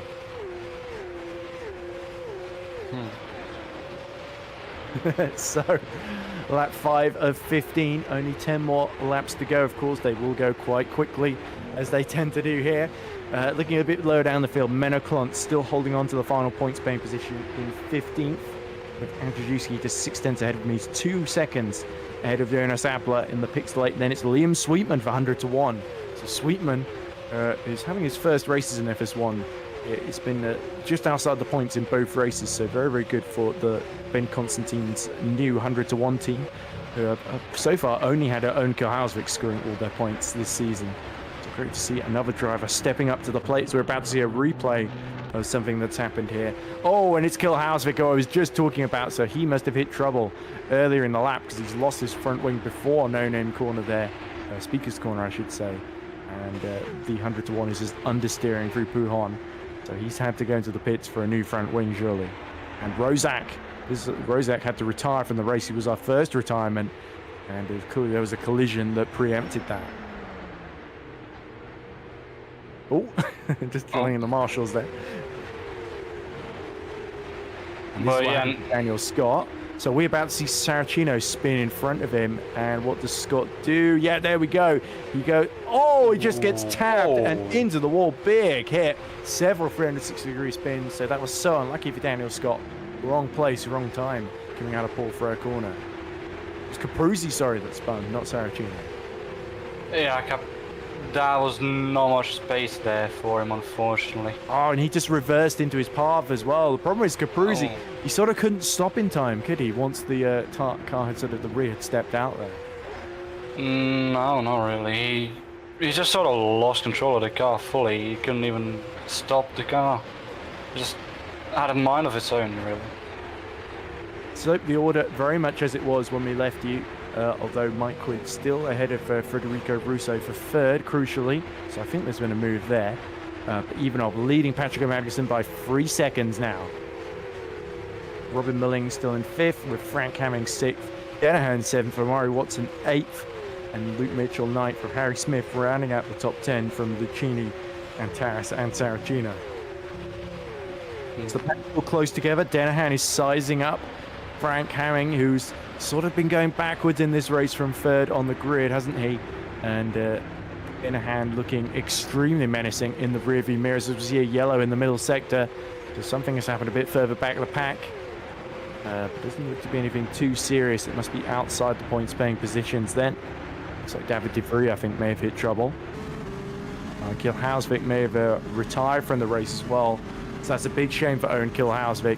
Had such a good weekend in Hockenheim, or a Thursday in Hockenheim, I should say. But Jake Dennehan now, as Mike Quint sets another fastest lap of the race, 1:53.6. Here comes Dennehan up the inside with the DRS alongside Frank Hamming, who's also got it as a disposal. Dennehan breaks late, easy as you like, into Lecombe, as Luke Mitchell continues to hold off on Mari Watson. In fact, overtakes Watson. So this has not gone to plan for Netrex. Quint is on the podium. They are 9th and 10th with the second multiforce of Menaclon in 14th, looking to get 2 crucial points. Yeah, I feel like... Harris in trouble. Anyway, sorry, Lorenzo. Yeah. As I was saying, Netrex really are looking at a bit of a... forgot the English term. The perks of being... Yeah, you can say so, I guess. The perks of being multilingual, forgetting everything sometimes. Okay. But what I was gonna say is, would it be worth for Netrex to possibly try an undercut here? Would it be too risky? And if so, which driver would they sacrifice for it? Well, I don't think so, because they're both drivers are on the hard tyres. It's a 15-lap race, and the hards can easily get to the end in a 15-lap race, in my opinion. So they should really just stay out. They've really got to try and make this ground on track. It's the likes of Magnussen, Russo, and Milling ahead of them that could be in trouble. Lucchini and Jajewski as well. They are all on the soft tyres. So unless they've got very, very good tyre preservation skills, they could be in trouble. Magnussen's been continuing to lap quicker, slightly quicker than Ivanov, but he could be saving tyres. It'd be interesting to see if Mike Quint keeps catching him. 1.2 seconds is the gap at the moment, just outside DRS range, as Russo, here he is right behind Mike Quint, trying to fight back, actually, interestingly, on the soft tyre with the DRS. Mike Quint on the inside. How much is he going to fight this one? Very, very heavily indeed. So crucial he doesn't lose ground, and Russo has to stay in 4th position there. So Mike Quint very much getting his elbows out. Yeah, it was some very good defending by Mike Quint, nearly going to the gravel there on the outside in the second turn of Lecombe, but he kept it on track and he kept the position, which is the most important thing. And crucial, because there's still a chance of second position here if Magnussen either runs out of tyres before the end of the race or inevitably has to pit for another set of soft tyres. Remember, in race 2 with the shorter distance, you don't have to use 2 different types of compound. You can just pit for another set of soft tyres. Which is typical strategy for those who start on the soft tyre in race 2s. We have seen exceptions to the rule as everyone gets more used to these cars, gets better at figuring out how to save tyres through the fast corners that usually eat so much life out of them. As Dennehan now having cleared Hamming, next target Robin Mulling in 5th on those softs, and on lap 8 of 15 at half distance, are the softs starting to fade? This could be Dennehan's chance on the hard tyre. He looks to the outside at bus stop. So, looks like Mulling tries to just hold his line, and yeah, no opening just yet for Jake Dennehan, and the DRS from the car ahead of Russo helping Robin Mulling at this phase. But Dennehan gets a great exit onto the main straight, has a think about a move into Lassource, the hairpin at turn 1, but decides it's better to set himself up for the run down Eau Rouge and Radiant. Yeah, I think that was some pretty smart decisions by Jake Dennehan here, because I think he can comfortably clear Mulling here on the straight.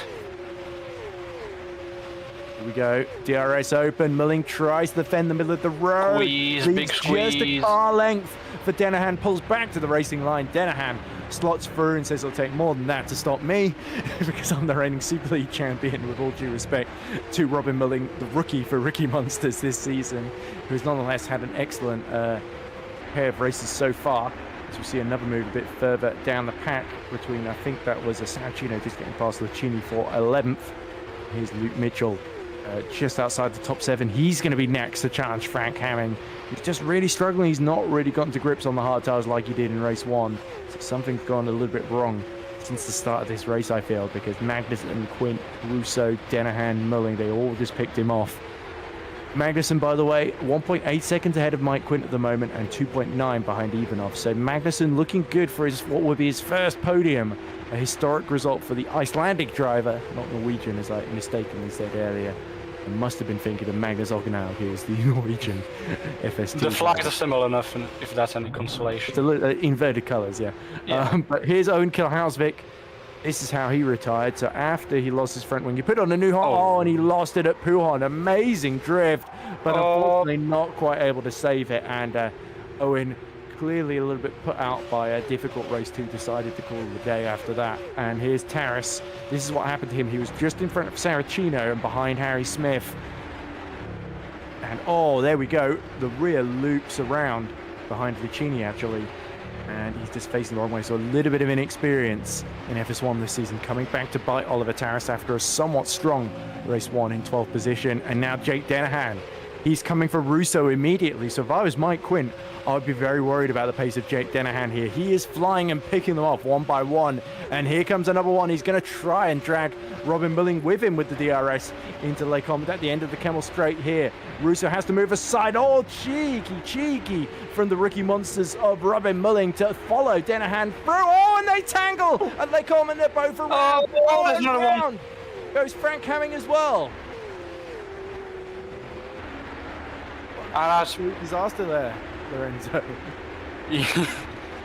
Yeah, what I was going to say until that happened is now that Mike Quint and Patrick Magnussen are in quite a big predicament, because now it's too late to pick for new tires, so they now gonna have to start conserving their tires, which in total is gonna make them slow down and is gonna lure them more into Jake Dennehan. Yeah, MS Performance doing the pincer movement here. Mike Quint, it's not so bad. He's on the hards. But Magnussen, he is on the softs. He's got 5 more laps to go, but they've done 10 laps already. They're going to be very, very second-hand by the end of this. This is Mulling trying to force his way up the inside, but there wasn't quite enough space left by Federico Russo. And then Hamming, the innocent victim, sort of charging in the background. Just got absolutely spun around as well. So that promotes Luke Mitchell to 5th, Watson to 6th. And Harry Smith to 7th. So Netrex have been bailed out here. 3 cars crashing into each other here. And this is going to be unfortunate. Frank Hamming, just tagged at the rear of Russo there, didn't he? And then had to correct himself and lost a whole bunch of places. So he's in 10th now. Yeah, fortunately enough, Frank Hamming did very well to correct the car very quickly and not lose as many positions as he could have. But Netrex have been bailed out very, very luckily. So Russo is 12th now. Robin Milling has dropped to 14th and Robin Milling and Russo both on the soft tyres as well. So having had that massive spin into each other, they'll be struggling to hold on to the points now in these final couple of laps. Then, as we see a side-by-side move, it's Luke Mitchell going side-by-side with Omari Watson, and Watson gets up to 5th there. Crucial for Omari Watson is, somebody going off track in front of him. It's Saracino losing out to Harry Smith there. So 2 places gained for the Netrex duo there. This is exactly what they needed. A stroke of good luck, but they're making the most of it at the moment, as Dennehan has got the fastest lap of the race. He is 7/10 behind Mike Quint now. So as far as Patrick Magnussen is concerned, he needs Mike Quint to hold up Dennehan, because otherwise he is in danger of losing that podium. Yeah, Jake Dennehan is really on a massive run here. Mike Quint, we could be looking at Jake Dennehan being in striking distance in a lap or maybe 2, and that would be quite desirable for Patrick Magnussen actually, because I feel like if that does happen, if Jake Dennehan takes 2, maybe more laps to take Quint, then Magnussen is safe in P2 unless he has a spin or something. But if Dennehan clears Quint very quickly, then he's basically a sitting duck. I think, depending on the state of those softs, he could be a sitting duck either way, Lorenzo. But look at Dennehan opening the DRS down the start-finish straight. Of course, Mike Quint a little bit too far behind Magnussen to take advantage here. And Jake Dennehan, who started 9th on the grid, has slowly, well, rather quickly actually, picked his way through the field, is now 1 position off the podium. Only Mike Quint can stop him, getting 2 MS Performance cars onto the podium as Ivanov continues to manage things. 3.3 seconds ahead in the lead. Here we go. Dennehan has got a fantastic run into the DRS zone. He cuts to the inside before Mike Quint even knows what's hit him. And the championship leader sees the second MS Performance car breeze through Jake Dennehan onto the podium. Fantastic stuff from the Irishman. Next target, Patrick Magnussen, who is lapping in the 1:54 Prix. So Magnussen is really starting to struggle on those soft tires, lapping a tenth slower than Ivanov on the hards. Yeah, as we see Robin Merlingo taking Menno after that spin earlier, he has not given up and he's fighting back. He's fighting back to get back to positions he lost, and that's something you love to see from rookies. Yeah, and so he picked off Menno despite having much older tyres on the softer compound. Then next target up the road is 2.5 seconds is Russo, who he crashed into earlier. So we could be in for round 2 there, and I don't imagine Russo is going to leave any more space than he did the previous time. But there's Saracino, having been pipped by Harry Smith. He's not given up yet either. Great to see Giuseppe Saracino, who of course has had some very, very strong results in Formula Sim Racing Academy and earlier this season in FS1. He set the fastest time in pre-season testing too. Great to see him finally back for Griffone. Of course, he'd been filling in for Simon Frelich, who couldn't be here, and Frelich, of course, got disconnected from the race at Silverstone as well. He was winning like 7 races in a row, Simon Frelich.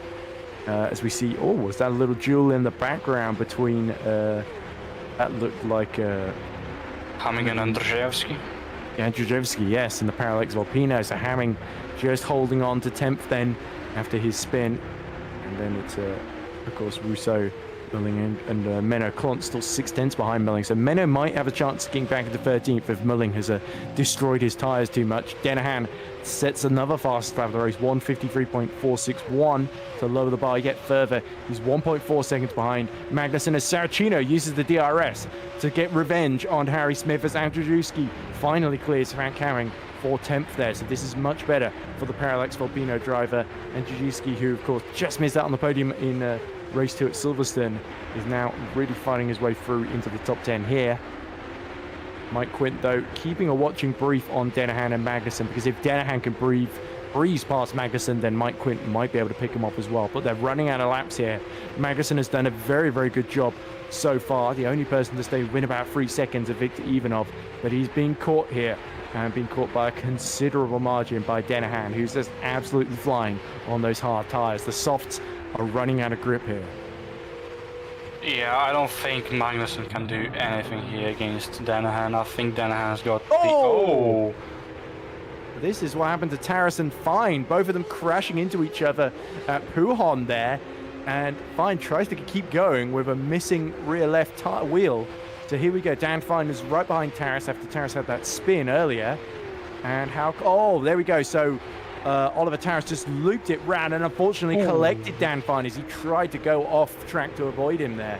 Very, very unlucky for Dan Fine as Taras has another spin. Yeah, that was very unfortunate.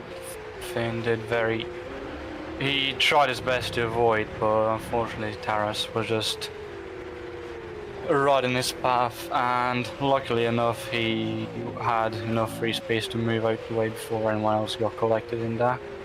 Yep, penultimate lap of the race now, and Denahan is all over the back of Patrick Magnussen. It's inevitably going to be an MS Performance 1-2. Side by side they go. Magnussen has got nothing left to fight with here, surely, and he's down to the bottom step of the podium. Jake Denahan recovers from 9th on the grid to 2nd now, and surely he's not going to be able to make it 2 wins in a row, because Ivanov is a whole 3.7 seconds ahead of him. As you see, Abler fighting away with Menno Klont for 14th position. Menno goes around the outside, just back as a stall, and Abler goes round, and he's going to lose the final point to his teammate Riboli. Too much curb there, Jonas, too much curb. Bit unlucky for the South African. He was trying to gain 2 points. He's going to come away with no points at all at the end of this now, because there's not enough time to recover, surely. As we see Mike Quint now closing on Magnussen. 1:53.8 last lap around. He was 2/10 quicker than Magnussen in the first sector then. So Patrick has got to pull out all the stops to keep the championship leader behind him, and he can still get his first podium in FS1. It's been a fantastic drive from the Icelandic driver, but he's going to be caught by the Dutchman with just one more lap to go. Yeah, we're going to have a massive battle here for P3 between Magnussen and Quint, although I do feel like Magnussen has done well enough to be, well, he would deserve that P3 in my opinion, but I also feel like he is going to keep it on track as well. With all due respect to Mike, I feel like Patrick has this in the bag. Although, if I do get proven wrong, hopefully this is through a very entertaining battle. Interestingly, only one pit stop so far in this race, and that was Davide Capuzzi, who pit onto, did one lap on the softs and pit onto hards for the rest of the race. So he clearly changed strategy quite early on there, and he's still in 23rd position, so it's not been a total disaster for him with a few places gained. But here comes Mike Quint then. He's not close enough with the DRS, and Magnussen crucially still getting a tow from the back of Denahan. I wonder if Denahan's helping him here. He's not scarpered off into the distance like I thought he might. So interesting. Maybe Denahan, a little bit of solidarity with Magnussen here. We could be seeing that here, but I don't think it might be enough. I think I might be eating my words, as Mike Quint could be looking at. It was a very slow lap for Magnussen, 1:55.6 last time around, nearly 9/10 slower than Mike Quint. So Quint has got the pace to get through here, but the problem is Denahan is definitely slowing up. Very wide there by Magnussen. Oh dear, Magnussen needs to be careful he doesn't get a penalty for doing too many track limit violations here. But Quint then is only really going to have one chance to get through here, and it's going to be at the bus stop chicane. Magnussen, the softs, screaming, complaining at every corner they're asked to do, but they've only got to do a few more. Ivanov is not far off, taking his first win since the Chinese Grand Prix, which was a long time ago in May or April of this year. But this is going to be big for his championship. Can Mike Quint limit the damage here? Here come the three through Blanchimont and towards the bus stop. Ivanov is going to win race 2 here at Spa, but Mike Quint looks to the outside. Oh no! And Magnussen hits the back of Denahan, who has to cut the chicane. And Mike Quint's going to go all the way around the outside and snatch second position in the dying moments of the race. Oh dear, so Denahan, having driven a brilliant race, tried to help out Magnussen, and Magnussen responded by completely missing his braking point and barging into the side of him. And in the end, Magnussen is the loser and drops off the podium. And Ivanov's going to be annoyed at that. You'd hope Mike Quint will be in 3rd or 4th. Mike Quint suddenly 2nd. Yeah, that was a horrible misjudging by Magnussen there. I don't understand really what he was looking at. Was he looking at a move down the inside? Did he expect Denahan to start turning in already? I'm not quite sure. Oh, as crashing off at Fania there, but he keeps it level. But you've got to feel for Patrick and Magnussen, because that one mistake near the end cost him the podium, I think. I don't think Mike Quint was going to get through if not for that. And Mike Quint must be thinking it opened up like Christmas right at the end. But even though, let's take nothing away from him. Led from the start, drove an absolutely superb race 2 there to make it 2 wins for MS Performance in a row. But from Multiforce GP, they were given an absolute gift at the end. Yeah, this has been a very good race weekend, if you can't even call it a weekend. It is Wednesday for MS Performance. Thursday. It's Thursday, my friend. I'm quite lost in the time and space continuum, because Monday was a national holiday, so it felt like Sunday. But yeah, as I was saying, MS Performance very good, winning both races here today at Spa, and they can be very proud of themselves. Unfortunately, not a 1-2 in race 2, but well, that was not really down to them, really. Oh, maybe Denahan didn't need to back off right near the end, I would suggest, but hey ho, he was filling in and having some fun. And he decided to help Magnussen, and Magnussen didn't exactly, wasn't quite able to pull it off right at the end there. But anyway, Ivanov, victorious. That will be his 5th win of the season, and he's had to wait a long time for it. After 4 second places in the last 5 events, he finally gets another win to his name after a disappointing 9th in race 1 set up that reverse grid pole. Mike Quint climbs from 5th on the grid to 2nd with a very good tactical race, taking advantage of the mistakes of those around him. Denahan goes from 9th, was running 2nd, but ultimately finishes 3rd after the bump from Magnussen just allowed Quint to get through at the end there. And Patrick Magnussen was running 2nd for so long. It's going to be disappointment then for the Icelandic driver, but nonetheless, 4th matches his best finish in FS1 to date. Omari Watson does get through to 5th with all the carnage going on ahead of him. Luke Mitchell holds on to 6th, just 6 tenths behind. And it's Saracino does recover to 7th. Great to see him back on the pace here at Spa with Harry Smith in 8th. Pavel Andrzejewski beats Frank Hamming to 9th then, after having was a bit of an unlucky victim being spun around at Les Combes. Then in 11th position, Mirko Lucchini for Alfa Delta ahead of the luckless Robin Mulling. Great race 1, but not so much luck with that move that didn't quite pan out with Lucchini in race 2. Menno Clont holds on to 13th from Massimiliano Riboli, who gets 2 points for Pixelate. Matti Zabinski gets the final point for Hyperion after Abler really blew it by spinning, it must be said, the South African spinning at Les Combes with 2 laps to go while running in 15th. Federico Russo ultimately finishes down in 17th. Unlucky for him with Scott Mitchell-Malm 18th.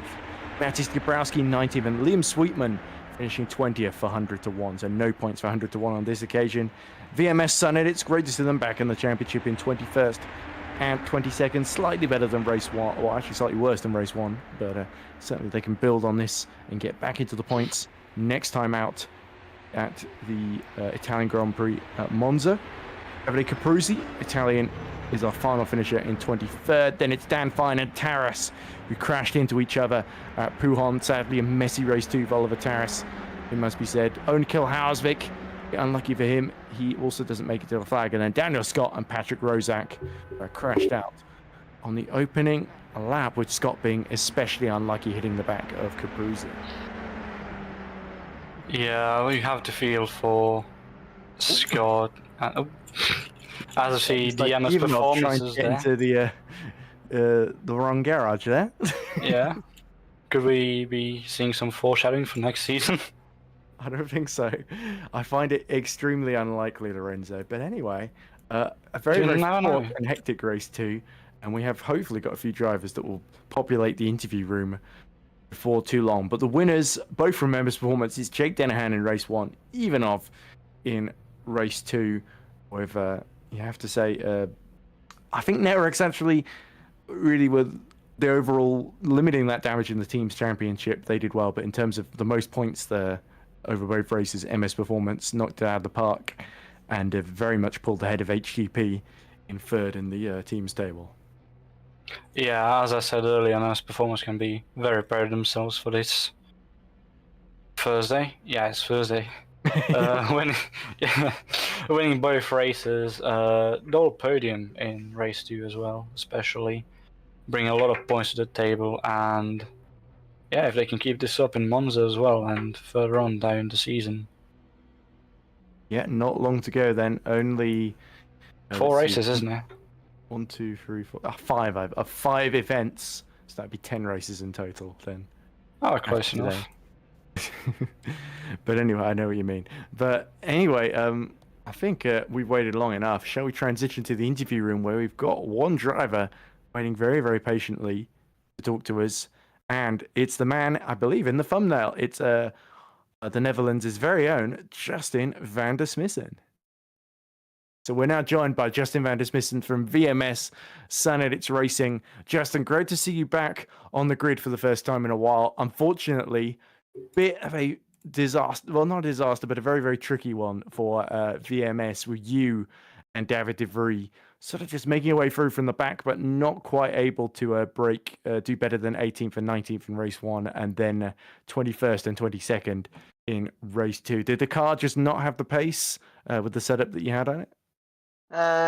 Well, yeah, I mean, it's good to be back after 2-week holiday. And I mean, last time around at the Hockenheim, I had something personal come up on a Thursday, which I had to deal with. So that's why I skipped last time. But yeah, today the car, there just wasn't pure speed in the setup. I mean, the setup was drivable. If the feeling of the car was good, the confidence was there, but we just somehow we can't seem to find the speed in the setup or in the car. And it's something we've been looking into and trying to find what it is for the whole season. But I hope for Monza that we can find what it is. Oh, straight line speed is pretty important at Monza, so I would suggest, low downforce setup it is then. But I think we'll just strip off the wings. No way. Well, if you've seen all the chaos, everyone seems to be in such a hurry to lose their wings near the back of the field today. So there was a huge pileup at turn one. I'm not sure if you saw any of that. I think you and David were able to avoid that in race one. And then race two, a lot of the chaos was basically happening behind you, isn't it? Yeah, race one, at the start, I was on the inside line, and I believe we were 4 or 5 cars wide going into turn one. And then, from what I've seen in the Discord, the tree on the most left, they collided, and then it just was a 2018 Formula One style something. But Oh, I was thinking 2012 because Kill Hausbeck just went flying over the yeah, top. yeah, 2012, 2018, they're both the same, really. But I Well, mean, Alonso was involved in both, yeah. But yeah, I mean we avoided it quite well. I believe David even turned into me because he thought the inside was clear, but I still had a car on my inside. But luckily we didn't get any damage from it. We could continue on. I mean, race one was just trying to survive, get a good position for race two, but a lag spike into Lecombe it teleported David into me or me into him.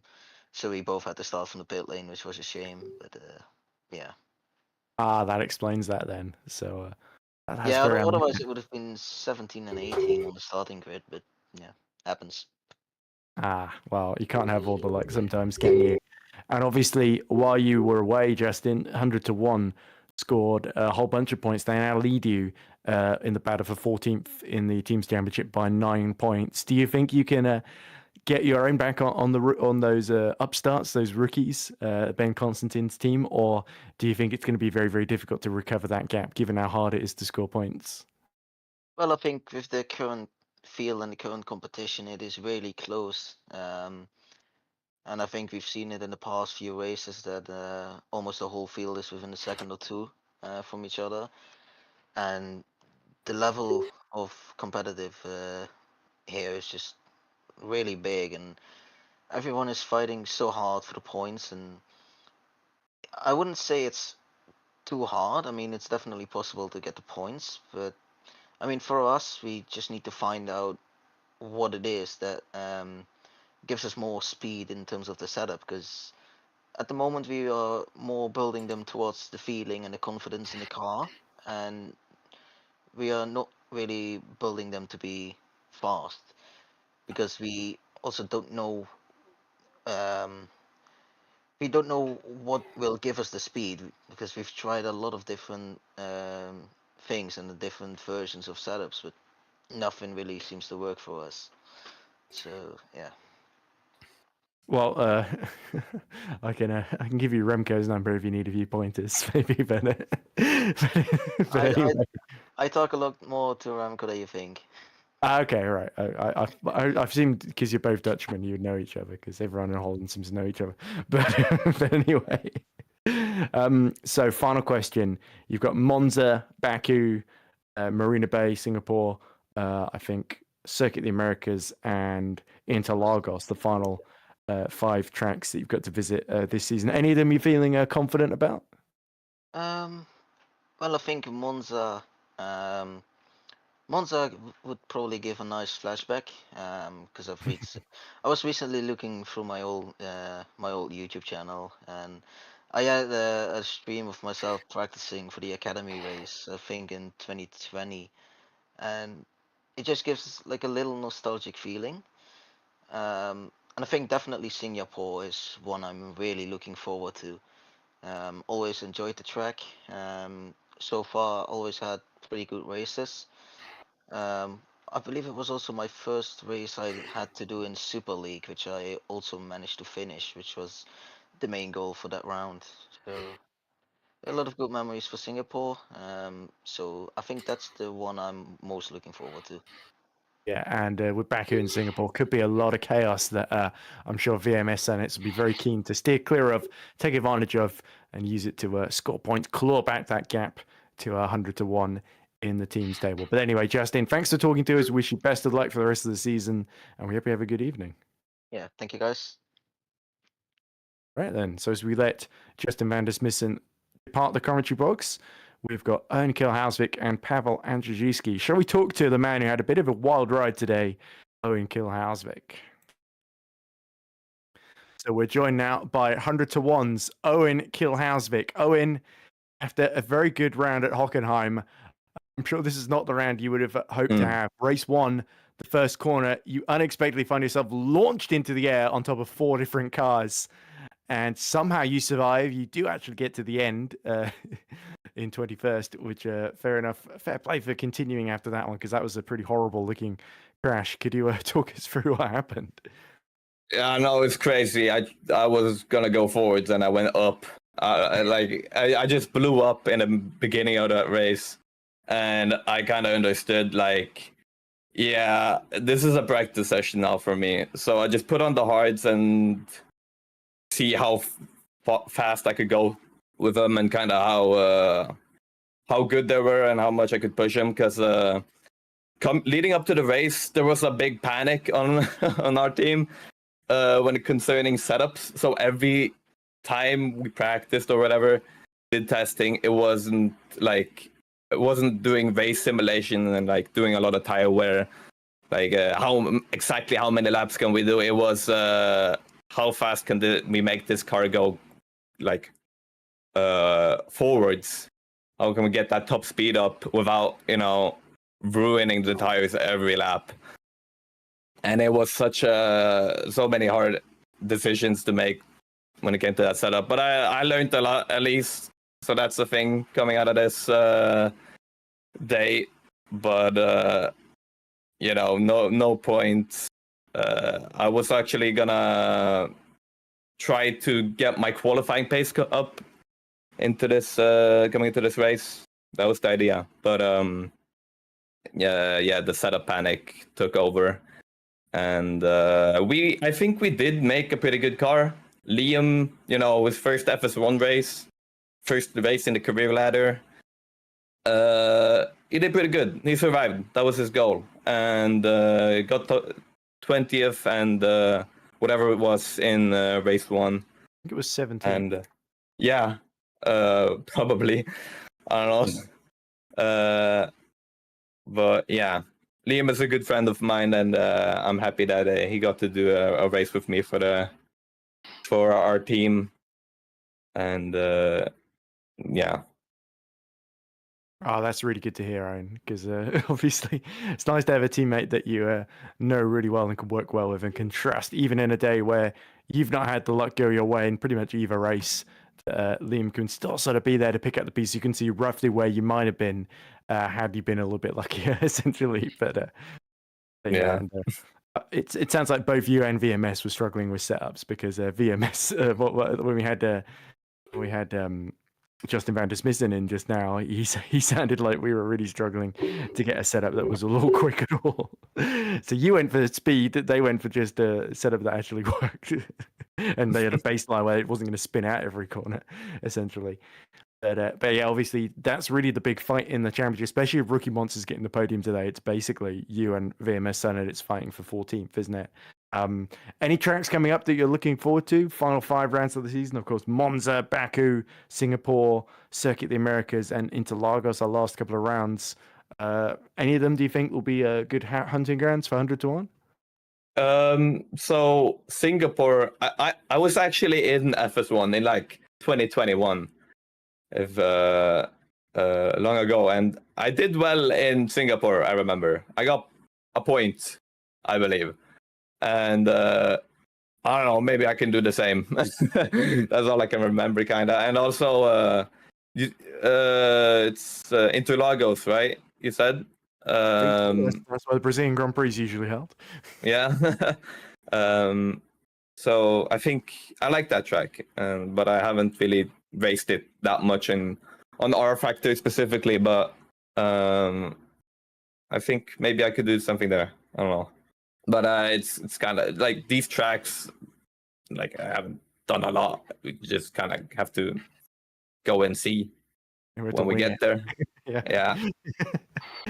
But anyway, pleasure talking to you as always, Owen.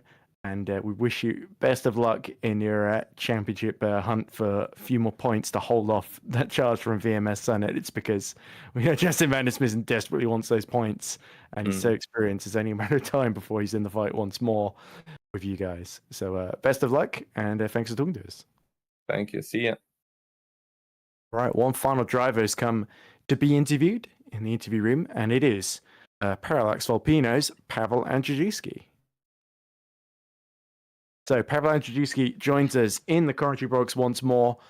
Pavel, obviously race one did not really go to plan, ending in a retirement 19 laps from the end. And then race two, you actually had a much better run, getting up the grid, just taking Francorchamps for 10th near the end of the race then. So scoring some vital points for your Parallax Volpino team. So a mixed kind of a day, but it ends on a high. Yes, hello everyone. It's not the best way to start my journey as a full-time driver in Volpino. Yeah, it was terrible for me. Horrible qualifying session. I have qualified in 22nd position. Am I right? Maybe not.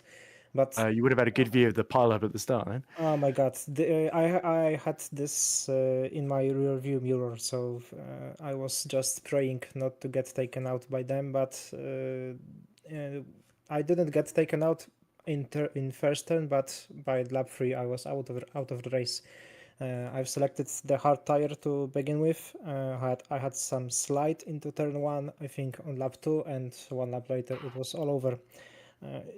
Terrible. It was terrible. I wasn't as much prepared as I was in the previous rounds, so this might be the case this time. But I don't know what happened actually, because the spin that I got in the first race at the top of Radio was purely unexpected. I didn't have it at any time when I was practicing, so it caught me really off guard.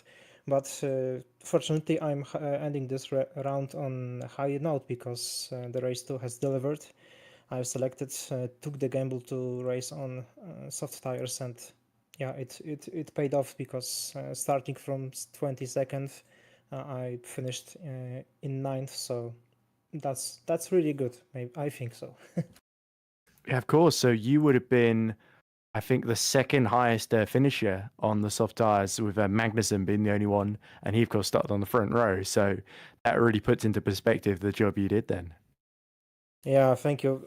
This race actually taught me some patience into these tires. How hard can I push them in the second race? Because in the previous 4 rounds in the second race, I was selecting the hardest option, and I was pushing them really hard, which was really painful to end this race. In all of occasions, I was being overtaken by more or less cars, depending how the pack has cleared out before the end of the race.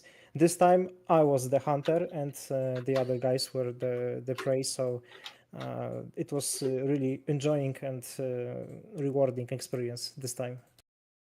That's great to hear. So in terms of the championship, you're fighting Luke Mitchell for 11th position. You were leading going into this race. I'm not sure exactly what the points are now, because you were 4 points apart. And in the teams championship, you're fighting Luke Mitchell's team, Lunark, for 8th position in the overall points then. So Lunark, of course, pretty strong team, not quite as experienced as Volpino Racing, but do you fancy your chances across the final 5 rounds? We've got Monza next, then Baku, Singapore, Circuit of the Americas in Austin, Texas, and then Interlagos in Brazil. So any of those good tracks for you? You feeling confident? They have no chance. We are clearly winning them. Yeah, I'm sure Luke is going to love hearing that. yes, definitely. He needs to hear this interview. Getting back to the ground, every race, every round is a different story, and it all depends how you set up the car, how much you prepare. This time we'll have 4 weeks between this round and round at Monza, but I'm fancying the round at Azerbaijan. This could be really funny, just because the walls are really close. I've watched some broadcasts from previous years in this league, and this track delivers. So I'm fancying to take also this track and have fun on it. I will be looking forward to Singapore as well. I like this track. I know how to carry the tires through the distance now, so I think I will be very, very happy to push some guys that are not as good as me in conserving the tires. Maybe this guy will be the Luke Mitchell, aforementioned by you, so I can dominate him on the racetrack. But yeah, to be honest, I'm just having fun. I'm not looking at the standings because I've joined this competition in the middle of the season, so it doesn't matter for me where I will finish as a driver. It more matters how we will become as a team. I think we'll try to attack the 7th position, the KKR. I think they are in the reach, looking at their performance in the previous rounds. So I think this could be our chance to get one spot up in the team standings. Well, very ambitious, and I apologise for trying to candidly build a fake rivalry between you and Luke Mitchell, Drive to Survive Netflix style. But I'll refrain from doing that because I don't think Luke enjoys me doing it either. But We have to get the money somehow. There's money in this? All right. Maybe for the teams and drivers. Try some betting? No, there's no insider trading going on here, trust me, unless you count me being a team principal as well as a commentator in Formula Sprint 2, but that's a whole other story. But anyway, thank you very much for tuning to us, Pavel. Great recovery today in race 2, and we wish you best of luck for Monza in a couple of weeks' time. Thank you very much. Happy holidays. Oh, cheers. Right, so as Pavel Andrzejewski leaves the commentary box, I think that's the last of the free drivers that are at all interested in being interviewed by us today. Nobody seems to very, very rarely get anybody in the top 5 that wants to talk to us. So we usually get Justin and Owen, and then whoever else wants to talk. Increasingly Pavel as well these days. So free that we can be relied upon to give their insight to the viewers at home. And yeah, I think that's really allows us to draw our Belgian Grand Prix Formula Sprint 1 broadcast to a close then. So Lorenzo, I think I'll let you have just a final couple of thoughts with me then. So great day for MS Performance, winning both races, but in the bigger picture, it's Mike Quint and Netrex that are the big winners today with the results they got. Yeah, absolutely. MS Performance can still be kicking themselves for not getting that 1-2, but as I said earlier, I was not really in their control. Magnussen missed his braking point into the bus stop chicane last lap. Not much Dennehan can do there. Not much. He can't really jump into Magnussen's car and steer it away from his, can he? But Netrex really were probably the biggest winners of race 2, alongside Mike Quint, who really was very lucky that race 2. He was lucky, but he did have to have presence of mind to go around the outside of Dennehan. It was very close. What was it in the end when they crossed the line? Let me just briefly check what the gap was. It was 0.129 between Dennehan and Quint then as they crossed the line.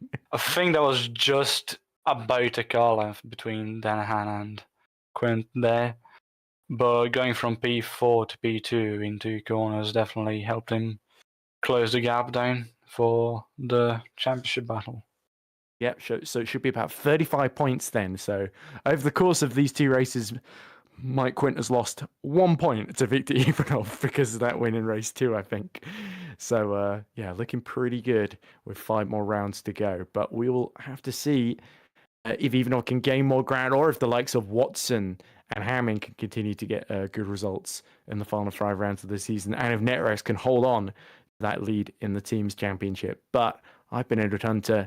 He's been Lorenzo Terovic, and Remco de Zeeuw has been on broadcast direction. Thank you very much for watching the 11th round of the 2024 Formula Sprint 1 Championship. We'll see you in 2 weeks' time. But remember, we've got Super Lights and Super League next week at Spa. So if you need more Belgian Grand Prix action, you're going to get it in just a couple of days' time after the weekend. We hope you have a good weekend. Bye for now.